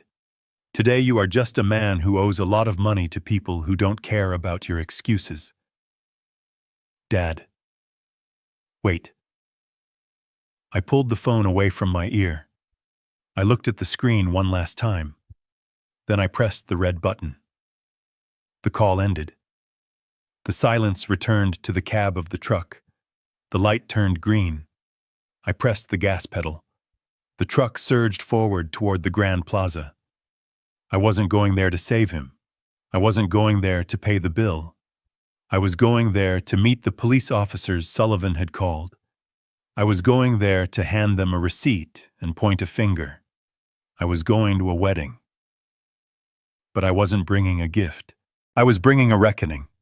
I pulled the Ford F-150 up to the main entrance of the Grand Plaza. The truck was a stark contrast to the line of polished black luxury sedans and rented limousines that idled in the semicircular driveway. My truck had mud on the tires and a dent in the rear bumper from a job site accident 5 years ago. It rumbled with a deep, throaty idle that seemed to offend the very air of this place. The Grand Plaza was a masterpiece of neoclassical architecture. It had towering Corinthian columns, a facade of white limestone that gleamed in the afternoon sun, and massive double doors made of mahogany and glass. It was the kind of place designed to make people feel important just by stepping inside. It was the kind of place that sold the illusion of royalty for a few hours at a time. I parked right in front of the red carpet. I killed the engine. A valet in a burgundy vest rushed over his face, twisted into a mask of professional panic. He waved his hands at me as if he were trying to scare away a stray dog. Sir, you cannot park here, he said, tapping on my window. This is a reserved zone for VIP arrivals. Deliveries are around the back. The loading dock is open until 3. I opened the door and stepped out. The valet took a step back, his eyes scanning me from top to bottom. I was wearing the charcoal suit I had pressed the night before. My shoes, the ones I had polished at the kitchen table, shone like obsidian. I had tied my tie with a perfect dimple. I looked like a man who owned the suit, but the truck told a different story. To this kid, I was just a confused contractor who had gotten lost on the way to a funeral. I am not a delivery driver, son, I said. My voice was calm, but it carried the weight of 40 years of giving orders. Leave the truck where it is, the kid sputtered. Sir, I really cannot do that. The general manager is very strict. We have a high-profile wedding starting in 30 minutes. The Kowalski wedding. If Mr. Henderson sees this truck here, he will fire me. I looked at the kid. He was young, scared, just trying to do his job. I reached into my pocket and pulled out a $100 bill. I pressed it into his hand. If Henderson gives you any trouble, tell him Bernie said it was okay, I said. The kid looked at the money, then at me. He was confused. Who is Bernie? He asked. You will find out, I said. I walked past him toward the massive doors. A security guard stepped into my path. He was a big man, broad-shouldered, wearing a dark suit and an earpiece. He crossed his arms over his chest. He didn't look like the valet. He looked like he enjoyed stopping people. Excuse me, sir, he rumbled. Can I see your invitation? I stopped. I looked him in the eye. I don't have an invitation, I said. Then I cannot let you in, he said. Private event. Guest list only. I am the father of the groom, I said. The guard smirked. It was a slight movement of his lip, but I saw it. He looked at my truck parked on the red carpet. He looked at my rough hands. "Look, pal," he said, dropping the "sir." "I have been briefed. The groom and the bride were very specific. They said there might be an unwanted guest attempting to gain access. An older man. Disruptive. They said to keep him out at all costs." "Disruptive," I repeated. "Yeah, disruptive. So turn around and get back in your truck before I have to call the police for trespassing." I laughed. It was a dry, harsh sound. Trespassing. That was rich. "I am going to give you one chance to step aside," I said. The guard stepped closer. He towered over me. "Or what, old man?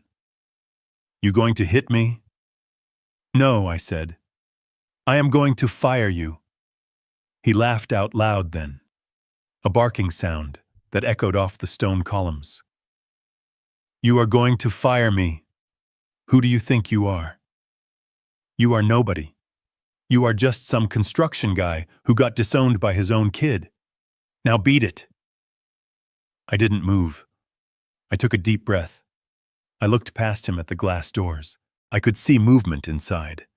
Staff running back and forth carrying trays of champagne. I could see the chandelier in the lobby, a massive crystal fixture that cost $250,000. I knew how much it cost because I had signed the invoice for it. "Get Henderson," I said. The guard shook his head. "I am not getting anyone. I am giving you 3 seconds to walk away." "Get Henderson," I roared. My voice exploded from my chest, the voice I used to command crews over the roar of jackhammers and cement mixers. It was a voice that didn't ask for permission. It demanded compliance. The guard flinched. He looked at me with a flicker of uncertainty. He touched his earpiece. "Mr. Henderson," he muttered into the microphone, his eyes never leaving mine. "We have a situation at the front entrance." "Yes. It is the guy you warned us about. He is refusing to leave. He is demanding to see you." He listened for a moment, then nodded. "Copy that." He looked at me with a smug grin. "The boss is coming out, and he is bringing the off-duty cops we hired for security. You are about to have a very bad day." I waited. I adjusted my cuffs. I checked the pocket where the pawn slip was resting against my heart. A minute later, the doors swung open. Henderson marched out. He was a tall, thin man with slicked back hair and a suit that cost more than my truck. He looked stressed. He was sweating. He was probably wondering how he was going to explain the missing $85,000 to corporate headquarters. He was flanked by 2 uniformed police officers. The guard stepped aside, gesturing at me like he was presenting a prisoner. "Here he is, Mr. Henderson." He parked that junk heap on the red carpet and threatened my job. "Do you want the officers to remove him?" Henderson stopped. He blinked. He looked at the truck. Then he looked at me. The color drained from his face so fast I thought he was going to faint. His mouth fell open. The angry shout he had prepared died in his throat. He didn't see a crasher. He didn't see a disruptive father. He saw the man who signed his paycheck. He saw the man who had bought this building 5 years ago when it was a failing hotel and turned it into the premier wedding venue in the state. He saw the man who sat at the head of the board meetings once a quarter and grilled him on profit margins and maintenance costs. Mr. Kowalski Henderson stammered. His voice was a squeak. The guard looked at Henderson confused. "Yeah, that is his name. Kowalski. The father. Want me to toss him?" Henderson spun on the guard. "Shut up," he hissed.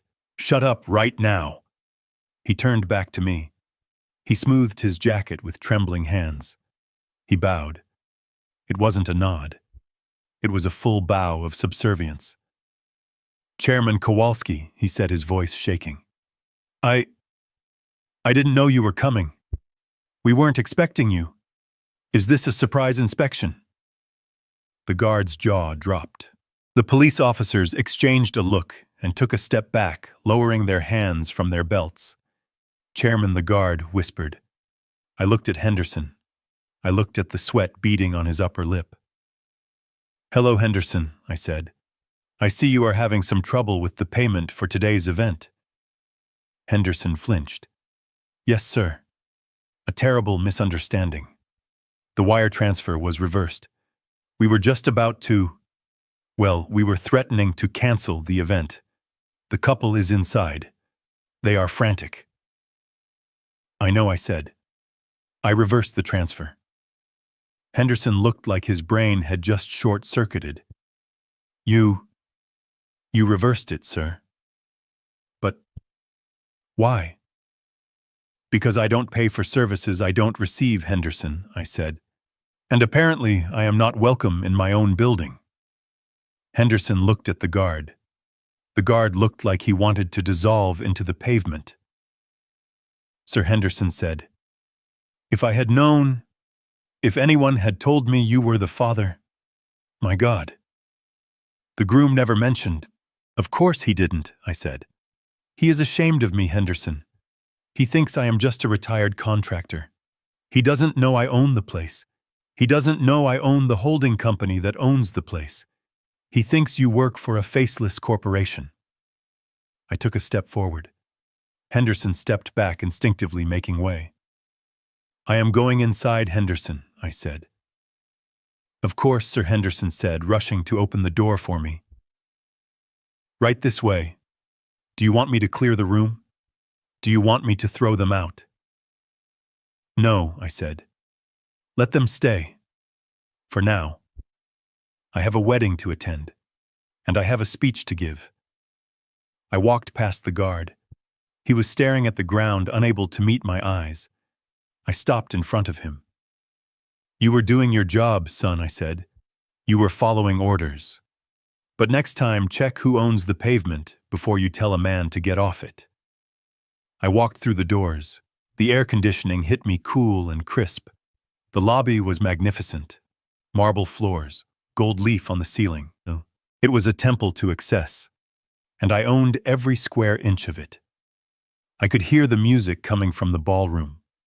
A string quartet playing something soft and expensive. I could hear the murmur of guests. They were all in there. Monica's family from New York. Jason's friends. The people who thought they were better than me. They were drinking my champagne. They were standing on my floors. They were celebrating a union built on my money. And they had no idea that the landlord had just arrived to collect the rent. I walked toward the ballroom doors. Henderson scurried beside me like a nervous terrier. Sir, he whispered. The police. The ones you requested. They are waiting in the manager's office. Good, I said. Keep them there. Wait for my signal. Signal, sir. When I dropped the microphone, I said, That is the signal. I reached for the handles of the double doors. I could feel the bass of the music vibrating through the wood. It was showtime. I pushed open the double doors to the grand ballroom, and the sound of the string quartet washed over me like a wave of expensive perfume. The room was breathtaking. It was a cavern of gold leaf and crystal, illuminated by chandeliers that cost more than most people earned in a decade. The tables were set with fine china and heavy silverware that gleamed under the lights. The centerpieces were towering arrangements of white orchids and hydrangeas, the very flowers that had been purchased with the money from my wife's stolen locket. I stood there for a moment in the shadows of the entrance, letting my eyes adjust to the brilliance. I looked at the guests. There were hundreds of them. Men in tuxedos, women in designer gowns, people who held their champagne flutes by the stem and laughed with their heads thrown back. They were the elite, the high society, the people my son had been so desperate to impress that he had erased his own father to do it. And there in the center of it all, on a raised platform bathed in a spotlight, was Monica. She looked beautiful. I had to give her that. Her dress was a masterpiece of lace and silk, a garment that cost thousands of dollars. She held a microphone in one hand, her other hand resting theatrically on her chest. She was speaking, and her voice was trembling with a practiced emotion that was so convincing, it almost made me sick. "It is such a tragedy," she was saying, her voice echoing softly through the high-quality sound system. "We wanted him to be here so badly. Jason is heartbroken. But you have to understand that his father has been battling some very difficult personal issues for a long time." I stepped out of the shadows. I started walking down the center aisle. The carpet was thick and plush, muffling the sound of my footsteps. "Mental health is such a silent struggle," Monica continued, wiping a non-existent tear from her cheek. "We tried to get him help. We tried to include him. But he isn't himself anymore. He has become unpredictable, dangerous even. So for the safety of everyone here, we had to make the difficult decision to let him stay home where he is comfortable." A murmur of sympathy rippled through the crowd. Poor Jason.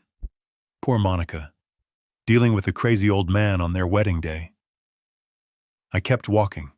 I wasn't rushing. I was moving with the steady, unstoppable momentum of a freight train. Jason was standing a few feet away from Monica, his head bowed in a pose of sorrow. He was playing the part of the grieving son perfectly. He was nodding, accepting the silent condolences of the room. Then he looked up. He saw me. His eyes went wide.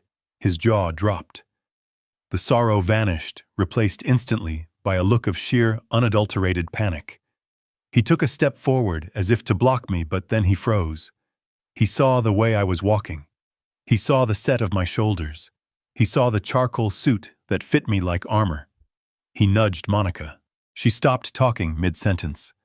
She followed his gaze. When she saw me, her face went pale. The microphone dipped in her hand. The silence that fell over the room was instant and total. It started at the front, where the couple stood frozen and rippled backward like a shockwave until every single person in the room turned to see what had stopped the bride.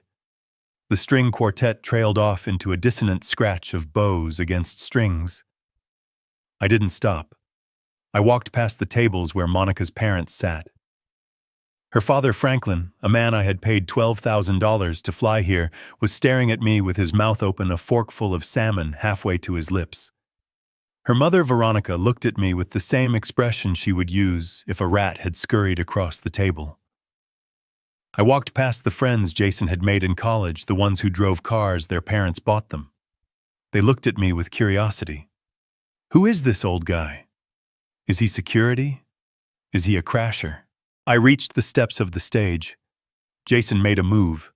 He stepped to the edge of the platform, his hands raised. "Dad," he hissed, his voice barely audible over the hum of the speakers. "Dad, don't. Please, just turn around. We can talk about this." I didn't look at him. I looked past him at Monica. I climbed the steps. 1, 2, 3. I stood on the stage. The spotlight hit me blindingly bright. It was hot. It felt like an interrogation lamp. I walked up to Monica. She backed away from me, clutching the microphone to her chest as if it were a shield. She looked at Jason for help, but Jason was paralyzed. He knew. He knew that any move he made now would only make the explosion worse. "Give me the microphone, Monica," I said. My voice wasn't amplified, but in the dead silence of the room it carried. She shook her head. "No," she whispered. "Get out." "Security. Someone call security." "There is no security, Monica," I said. "Or rather, the security works for me. Now give me the microphone." I reached out. I didn't grab it. I just held my hand open. It was an invitation and a command. She looked at the crowd. She looked at her parents. She looked at the exit. She realized she was trapped. If she fought me for the mic, she would look crazy. If she screamed, she would look hysterical. She was a prisoner of her own desire to appear perfect. Slowly trembling, she handed me the microphone. I took it. It was heavy. It felt good in my hand. It felt like power. I turned to face the room. I looked out at the sea of faces, hundreds of strangers who had been judging me based on a lie. I tapped the microphone. Thump, thump. The sound boomed through the ballroom, shaking the crystals on the chandeliers. "Good afternoon, everyone," I said. My voice was deep and steady. It was the voice of a man who has spent his life shouting over machinery. "I apologize for the interruption. I know you were enjoying the speeches. I know you were enjoying the wine. The vintage is excellent, by the way. I should know. I selected it myself." I saw Henderson, the manager, standing by the kitchen doors. He gave me a tiny, almost imperceptible nod. He had done his job. The doors were barred. No one was coming in to stop this. "My name is Bernie Kowalski," I said. "And contrary to what you have just been told, I am not battling demons, I am not mentally unstable, and I am certainly not dangerous unless you count telling the truth as an act of violence." A gasp went through the room. People shifted in their chairs. This was not part of the script. This was real drama, and they were leaning in. "I am Jason's father." I continued gesturing to my son, who was now standing with his head in his hands, looking like he wanted the floor to swallow him whole.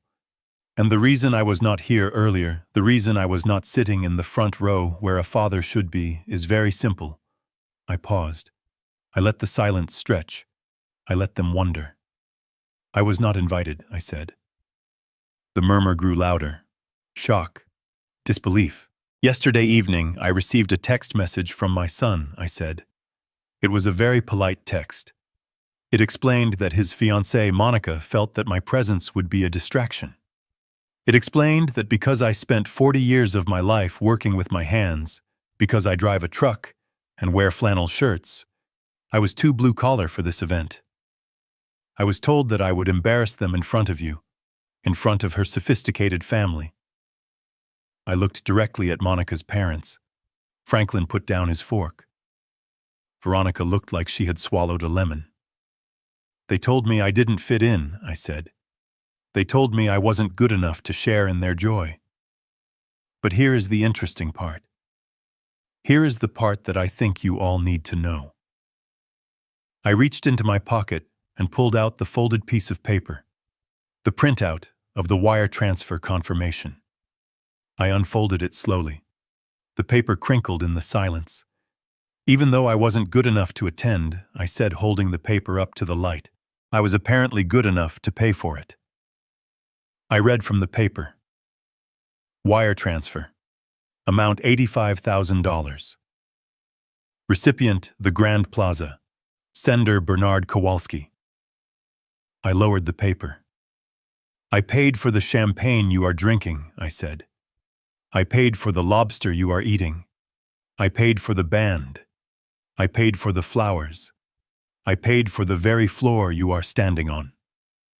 I turned to Jason. He was crying now, silent tears streaming down his face. "You wanted a perfect wedding, Jason," I said. "You wanted to play the prince. But you forgot one thing. A prince doesn't banish the king who built the castle." I turned back to the crowd.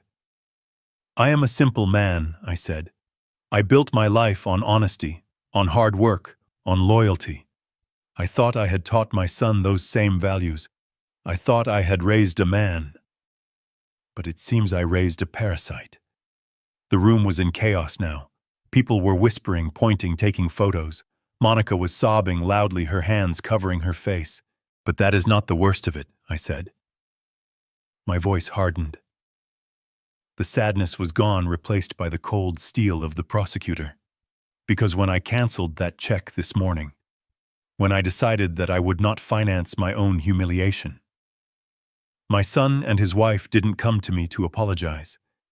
They didn't come to ask for forgiveness. They went to my house. They broke into the home I gave them to live in rent-free. And they stole from me. I reached into my breast pocket. I pulled out the yellow pawn slip.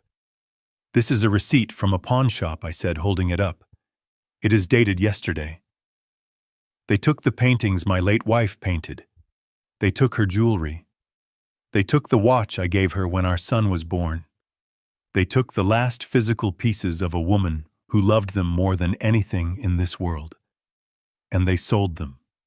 They sold my wife's memory for $1,200 so they could buy more flowers for the head table. I pointed to the massive arrangement of orchids behind me. Those flowers, I roared, my voice cracking with emotion. Those flowers are bought with my wife's soul. The room went dead silent. The horror was palpable. It hung in the air like smoke. Even the waiters had stopped moving. So no, I said, lowering my voice to a whisper that carried to the back of the room. I am not sick. I am not crazy. I am just a father who is finally done paying for the privilege of being disrespected. I looked at Henderson. I nodded. I dropped the microphone. It hit the stage with a deafening thud. Boom. The sound was the period at the end of the sentence. It was the signal. The double doors at the back of the room flew open. 2 uniformed police officers marched in. They didn't look like security guards. They looked like the law. They had handcuffs on their belts and serious expressions on their faces.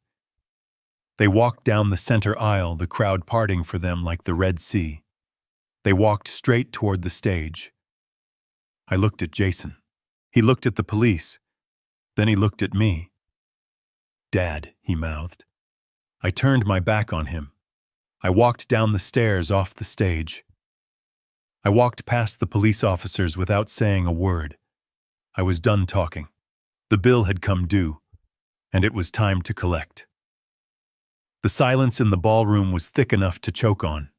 The echo of the dropped microphone was still bouncing off the gilded ceiling when Franklin Monica's father stood up. He pushed his chair back with a screech that sounded like fingernails on a chalkboard. His face was a deep shade of purple, the color of a man who is used to buying his way out of trouble and suddenly realizes his wallet is empty. He pointed a shaking finger at me. "Officer!" He bellowed, his voice trying to find authority it did not possess. "Officer, remove this man immediately. He is trespassing. He is harassing my daughter. He is clearly mentally unstable. This is a private family event, and he is ruining it." I looked at Franklin. I looked at his $3,000 suit, which was straining at the buttons. I looked at the gold watch on his wrist, which probably cost more than my first house. And I felt nothing. No intimidation. No respect. I just felt the cold clarity of a man who has read the credit reports. I stepped off the stage. I didn't walk toward the exit. I walked toward Franklin. The police officers paused, waiting. They knew who had called them. They knew who the victim was. I stopped in front of Franklin's table. I placed my hands on the white tablecloth, leaning in close enough to smell the scotch on his breath. "Sit down, Franklin," I said. He blinked, surprised by the command. "Excuse me." I said, "Sit down," I repeated. "Unless you want me to tell these officers about the shell company in Delaware, or the 3 pending lawsuits for fraud in New York, or the fact that the townhouse in the Hamptons was foreclosed on 6 months ago." Veronica gasped, clutching her pearls. "How dare you?" she whispered. "That is a lie." "Is it, Veronica?" I asked, looking at her. "Is it a lie that you maxed out your last credit card to buy those plane tickets? Is it a lie that you are hoping your daughter marries well so she can bail you out of the hole you dug?" The room went deadly quiet again. The guests who had been whispering about me were now staring at the bride's parents with a new kind of horror. The facade was cracking. The gold paint was peeling off to reveal the rot underneath. "You see," I continued, my voice carrying to the surrounding tables. "I did my homework. When my son told me his fiancée came from money, I looked into it. Because that is what a businessman does. And do you know what I found? I found mirrors and smoke. I found a family that is just as broke as my son is, only with better clothes." Monica let out a strangled cry from the stage. "Stop it!" she screamed. "Stop talking!" I turned back to her. She was trembling so hard the lace on her dress was vibrating. She looked like a trapped animal. "We are not done, Monica," I said. "Not yet." I reached into my pocket again. I pulled out the pawn slip, but I didn't put it away. I flipped it over. Stapled to the back was another receipt, a smaller one, pink thermal paper. "You see," I said, holding it up. "The pawn shop keeps excellent records, and when you sell stolen goods, they ask for ID. And sometimes, if you are buying something else at the same time, they staple the receipts together." I walked back toward the stage. The police officers fell in step behind me, flanking me like a personal guard. Jason was staring at the floor. He couldn't look at me. He couldn't look at Monica. He was shrinking, disappearing into himself. But Monica was staring at the receipt in my hand. Her eyes were wide, fixed on the pink paper. She knew what it was. I climbed the steps one last time. I stood next to her. I looked at her dress. It was a magnificent thing. Layers of white silk hand-stitched lace, a train that pooled around her feet like a cloud. It was the dress of a princess. "It is a beautiful dress, Monica," I said. She didn't answer. She was breathing in shallow gasps. "It must have cost a fortune," I continued. I looked at the pink receipt. $4,500, I read. A cash deposit. Made yesterday afternoon. At the bridal boutique on Michigan Avenue. The final payment to release the dress from alterations. I looked at the crowd. "My son told me Monica bought this dress months ago," I said. "He told me her parents paid for it." But that was a lie. Her parents couldn't pay for a sandwich. Franklin made a noise in his throat, but he didn't stand up. He stayed in his chair, defeated. "So where did the money come from?" I asked. "Where did a couple with no jobs and frozen bank accounts get $4,500 in cash yesterday afternoon?" I held up the pawn slip. "They got it from the pawn shop," I said. I looked at Monica. I looked at the diamond studs in her ears. I looked at the tennis bracelet on her wrist. "They sold my wife's engagement ring," I said, my voice breaking for the first time. "The ring I proposed with in 1982. The ring she wore for 35 years. They stole it from the safe in the closet. They cracked it open and they took it." A collective gasp went through the room. This was a violation that everyone understood. This wasn't just theft. This was sacrilege. "And they sold it," I roared. "They sold 40 years of marriage. They sold the symbol of my life with Catherine. And do you know what they bought with it?" I pointed a shaking finger at Monica. "They bought a dress. They bought a costume for a liar." Monica looked down at herself. She looked at the white silk as if it had suddenly turned into burning coals. She tried to back away, but she tripped on the train. She stumbled, catching herself on Jason's arm. "Get off me!" Jason hissed, shoving her away. The movement was shocking. The groom rejecting the bride at the altar. Monica stumbled back. "You knew," she screamed at him. "You drove the car. You waited outside. Don't act like you didn't know." "I didn't know you sold the ring," Jason shouted back, his face red and twisted. "You told me it was just the old silver. You told me the ring was safe." "You are a liar," she shrieked. "You needed the money just as much as I did." "Enough," I said. The word cut through their argument like a knife. I turned to the police officers. "Officers," I said, "I am Bernard Kowalski. I am the owner of the property at Oak Street, and I am the owner of the items listed on this pawn ticket. These two people broke into my home. They removed property valued in excess of $50,000, and they sold it to a fence downtown." I handed the receipts to the older officer, a sergeant with gray hair and a face that had seen too much of the ugly side of human nature. He looked at the papers. He looked at the dates. He looked at the names.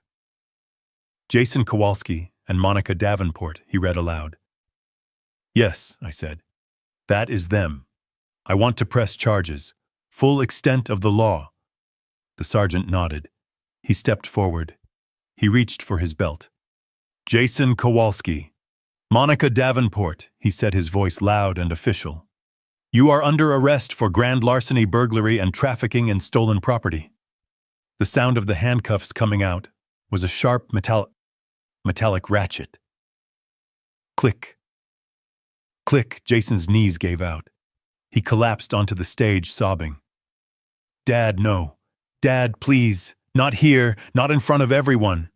Stand up, son, the officer said, grabbing Jason by the arm and hauling him to his feet. Put your hands behind your back. Jason looked at me. His eyes were pleading. Dad, stop this. I will pay you back. I will work. I will do anything.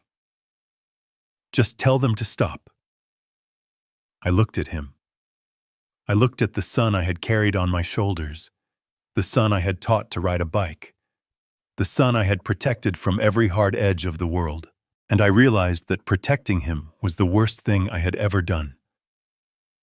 You can't pay me back, Jason, I said softly. The ring is gone, the paintings are gone, and the trust is gone. You are on your own now. The officer spun him around. He snapped the cuffs onto Jason's wrists. The sound was final. It was the sound of a life breaking into two pieces, before and after. Monica was fighting. She was trying to run, but the train of her dress was heavy. The second officer caught her. She screamed, kicking and scratching. My dress, she wailed. You are ruining my dress. It isn't your dress, the officer said, spinning her around. It is evidence. He cuffed her. She stood there, chest heaving, mascara running down her face, looking at her parents in the front row. Daddy, help me, she cried. Do something. Franklin looked at her. Then he looked at me. Then he looked at the police. He picked up his napkin and dabbed at his mouth. He didn't stand up. He didn't say a word. He knew that if he drew attention to himself, the next pair of handcuffs might be for him. The officers marched them across the stage. They led them down the stairs. The walk of shame was excruciatingly long. The guests parted in silence, watching the bride and groom being dragged away, not to a honeymoon suite, but to a squad car. The white dress swept the floor, collecting dust, a symbol of purity dragged through the mud of their own making. I stood on the stage alone. The room was silent. No one moved. No one spoke. They were waiting for me to say something else, to apologize, to explain, to break the tension. But I had nothing left to say. I looked at Henderson. He was pale, but he was standing tall. He knew who signed the checks. Clear the room, Henderson, I said. The party is over. Henderson nodded. He signaled to the staff. I walked down the stairs. I didn't look at the empty space where my son had stood. I didn't look at the weeping mother of the bride. I walked down the center aisle. My footsteps were heavy. I felt old. I felt tired. But I also felt light. The weight of the secret. The weight of the disappointment. It was all gone. I walked through the double doors into the lobby. I walked out the front entrance. The police cars were there. Lights flashing blue and red against the white limestone. They were putting Jason into the back of one car and Monica into another. I didn't stop to watch. I walked to my truck. It was still parked on the red carpet, defiant and ugly and real. I climbed in. I started the engine. I put it in gear and drove away. I didn't look in the rearview mirror. I didn't need to. I knew what was behind me. A ruin. A disaster. But ahead of me, the road was open. And for the first time in a long time, it belonged to me. The fluorescent lights of the precinct interview room hummed with a sound that drilled straight into the base of my skull. It was a stark contrast to the string quartet and the crystal chandeliers of an hour ago. Here there was no champagne. There were no flowers. There was only gray cinder block walls, a steel table bolted to the floor, and the smell of industrial cleaner trying to mask the scent of sweat and fear. I sat on a metal chair, my back straight, my hands folded on the table. I watched the door. I waited. When the guard finally brought Jason in, I almost didn't recognize him. The tuxedo that had looked so sharp on the stage was now a wrinkled mess, the collar unbuttoned, the tie missing. His face was blotchy and red, his eyes swollen shut from crying. He wasn't walking like a man. He was shuffling his shoulders, hunched as if he were trying to make himself small enough to disappear. He sat down opposite me. The guard shackled his wrist to the table loop. The sound of the metal clinking was loud in the small room. Jason looked up. When he saw me, his face crumpled. He looked like he was 5 years old again, and had just scraped his knee on the sidewalk.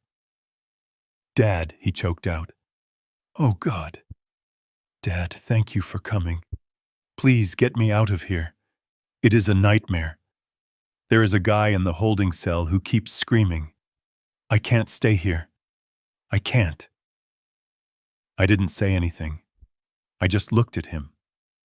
I looked for the arrogance he had shown me in my driveway this morning. I looked for the defiance he had shown when he changed the locks on my house. It was all gone. It had evaporated the moment the handcuffs clicked shut. "Dad," Jason said, leaning forward as far as the chain would allow. "You have to post bail. The lawyer said it will be set in the morning. Just pay it. Please. I will pay you back. I swear. I will get a job. I will do whatever you want. Just get me out." I leaned back in my chair. The metal was cold against my spine. "I am not here to bail you out." "Jason," I said. He froze. His mouth hung open. "What?" "I am here to say goodbye," I said. "Goodbye," he stammered. "Dad, what are you talking about? You can't leave me here." "I can," I said. "And I am going to, but it wasn't my fault," he blurted out, the words tumbling over each other in a rush of panic. "It was Monica. You know how she is, Dad. She is obsessed with image. She pressured me. She said we needed the money for the wedding. She said you wouldn't notice the jewelry. She said the paintings were just old junk. I tried to stop her, Dad. I swear. I told her it was wrong. But she wouldn't listen. She made me do it. I listened to him throwing his wife under the bus. The woman he had promised to love and cherish not 2 hours ago was now just a scapegoat. He was willing to sacrifice her to save his own skin, just like he had been willing to sacrifice me to save his social standing. It was pathetic. It was the most cowardly thing I had ever seen. "Stop," I said.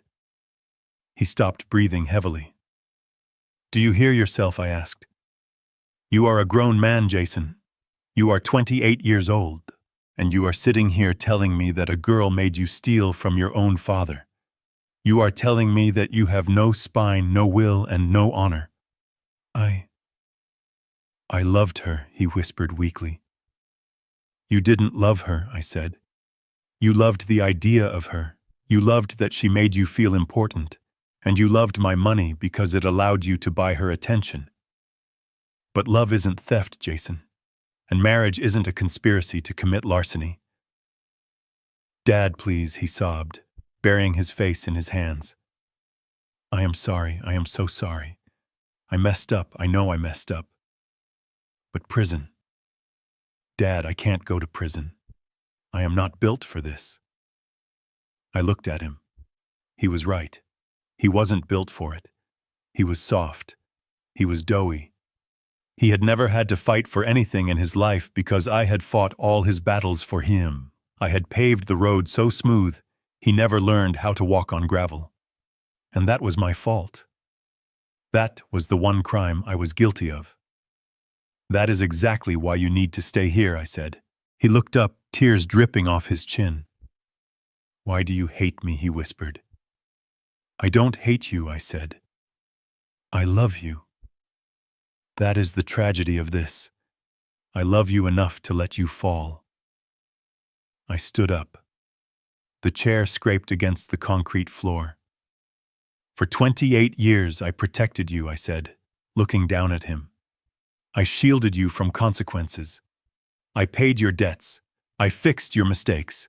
And look what it created. It created a thief. It created a liar. It created a man who would sell his mother's memory for a centerpiece. Dad, no. I am doing you a favor, Jason, I said. I am giving you the one thing I never gave you before. Reality. There is no safety net anymore. There is no checkbook coming to save the day. There is just you and the law. But Monica, he wailed. What about Monica? Monica is in the cell block down the hall, I said. And if she is smart, she is probably blaming you right now, just like you blamed her. You deserve each other. I turned toward the door. Dad! Wait! Jason screamed, pulling at the chain. Dad, don't walk away, please. I am scared. I stopped with my hand on the doorknob. I looked back at him one last time. You should be scared, I said. Growing up is terrifying, but it is the only way you are going to survive. I knocked on the heavy steel door. The guard opened it from the outside. Dad! Jason shouted, his voice cracking into a sob. Dad, come back! I walked out into the hallway. The door slammed shut behind me, cutting off his voice with a heavy metallic thud. I stood there for a moment, listening to the silence. It was heavy, it was painful. It felt like I had just cut off my own arm. But it also felt right. I walked down the hallway past the booking desk, past the officers drinking coffee. I walked out into the night air. The city was alive with lights and sirens. The world was still turning. I walked to my truck. I got in. I sat there for a long time, staring at the steering wheel. I had lost a son today. But maybe, just maybe, in a few years, when he walked out of those gates, a man would walk out in his place. And if that happened, it would be worth every cent of the $85,000 I had saved. I started the engine. I put the truck in gear. I drove away from the precinct, leaving my boy behind, to learn the hardest lesson of his life. School was in session. It took 30 days to scrub the stain of betrayal from my life. 30 days of lawyers' meetings, signatures, and silence. The silence was the hardest part at first. The phone didn't ring. There were no texts asking for money, no frantic calls about broken water heaters or maxed-out credit cards. For a week, I checked the screen every hour out of habit. But by the second week, I stopped checking. By the third week, I realized that the silence wasn't emptiness. It was peace. I went back to the pawn shop the Monday after the wedding. The owner, a guy named Sal, looked at me with a mix of respect and fear when I walked in. He had seen the news. Everyone had seen the news. I slapped the ticket on the counter along with a stack of hundreds. I didn't negotiate. I didn't argue about the interest. I just wanted my life back. Sal brought the items out from the safe. Catherine's pearls, the gold watch, and the paintings. I unwrapped the canvas of the lake house. I ran my thumb over the dried oil paint, feeling the texture of the brush strokes my wife had made 20 years ago. They were safe. They were home. But I didn't take them back to my house. My house was too quiet, and I was done living in a museum of memories. I took the jewelry to a high-end auction house, and I took the paintings to a gallery that specialized in local artists. I didn't want the money. I had enough money. I wanted the energy to shift. I sold the house on Oak Street 3 days later. It went to a young couple, a mechanic and a nurse, who walked through the front door and looked at the place like it was a palace. They didn't ask for upgrades. They didn't complain about the fixtures. They just held hands and talked about where they would put the crib. I sold it to them for 10% under market value just because I liked the calluses on the husband's hands. When the check for the house cleared and the auction house wired the funds for the jewelry, I took every single cent and I opened a new account. The Catherine Kowalski Scholarship Fund. It was for kids who wanted to go to trade school, for kids who wanted to learn how to weld, how to plumb, how to build things that lasted. It was the best investment I had ever made. Now I sat in seat 1A of a Boeing 777. The leather was soft, much softer than the seats in my truck. The air smelled of conditioned oxygen and expensive cologne. Mr. Kowalski, a flight attendant, asked, leaning over with a bottle wrapped in a white napkin. "Would you like a glass of champagne before takeoff?" I looked at the bottle. Dom Perignon, the same stuff that had been going flat on the counter of the house my son had destroyed. I smiled. "Yes," I said. "I would love one." She poured the golden liquid into a crystal flute. The bubbles danced, rising to the surface in a frantic race to be free. I took the glass. It felt light in my hand. I looked out the window. The tarmac was busy with baggage carts and fuel trucks, men in neon vests doing the hard work that made the world move. Beyond the airport, the city of Chicago sprawled out, a grid of gray and green. Somewhere down there, in a county facility, my son was waiting for a plea hearing. He was learning how to make his own bed. He was learning that actions have mass and velocity. I didn't feel angry anymore. The rage that had fueled me on the day of the wedding had burned itself out, leaving behind a clean slate. I had done my job. I had raised him. I had provided for him. And when he went astray, I had corrected him. The rest was up to him. The plane began to push back from the gate. The engines whined, spinning up to a roar that vibrated through the floorboards. I took a sip of the champagne. It was cold and crisp. It tasted like victory. Not the victory of beating someone else, but the victory of reclaiming yourself. I reached into my pocket and pulled out my phone. I looked at it one last time. There were no missed calls, no unread messages. I held the power button. The screen went black. I put the phone in my bag and zipped it shut. I wouldn't be needing it for a while. I was going to Italy. Catherine had always wanted to go to the Amalfi Coast. She wanted to paint the light on the water. We never went because I was always too busy working. Too busy building an empire for a son who didn't want it. Well, I was going now. I was going to eat pasta and drink wine and look at the ocean. I was going to sleep in until noon if I wanted to. I was going to spend my money on memories I could actually keep. The plane taxied to the runway. The pilot came over the intercom announcing our flight time to Rome. I leaned my head back against the headrest. I closed my eyes. For 66 years, I had been Bernie the contractor, Bernie the husband, Bernie the father, Bernie the bank account. Today, I was just Bernie. The engines roared to full power. The force pushed me back into the seat.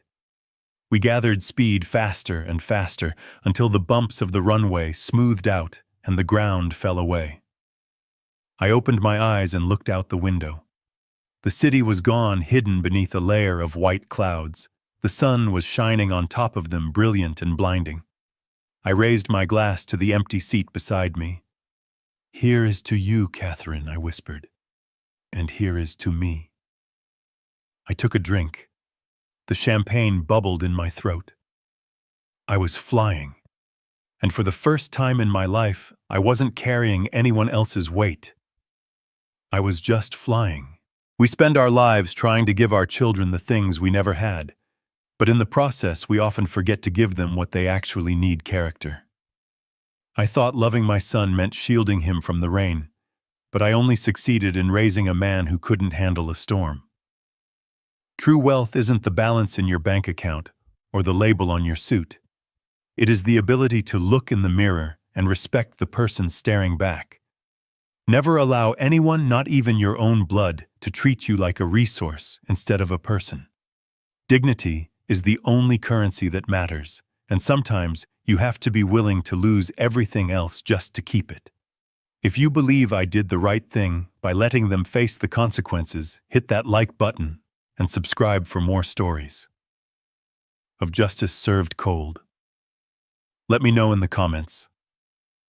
Would you have bailed your son out, or would you have walked away just like I did?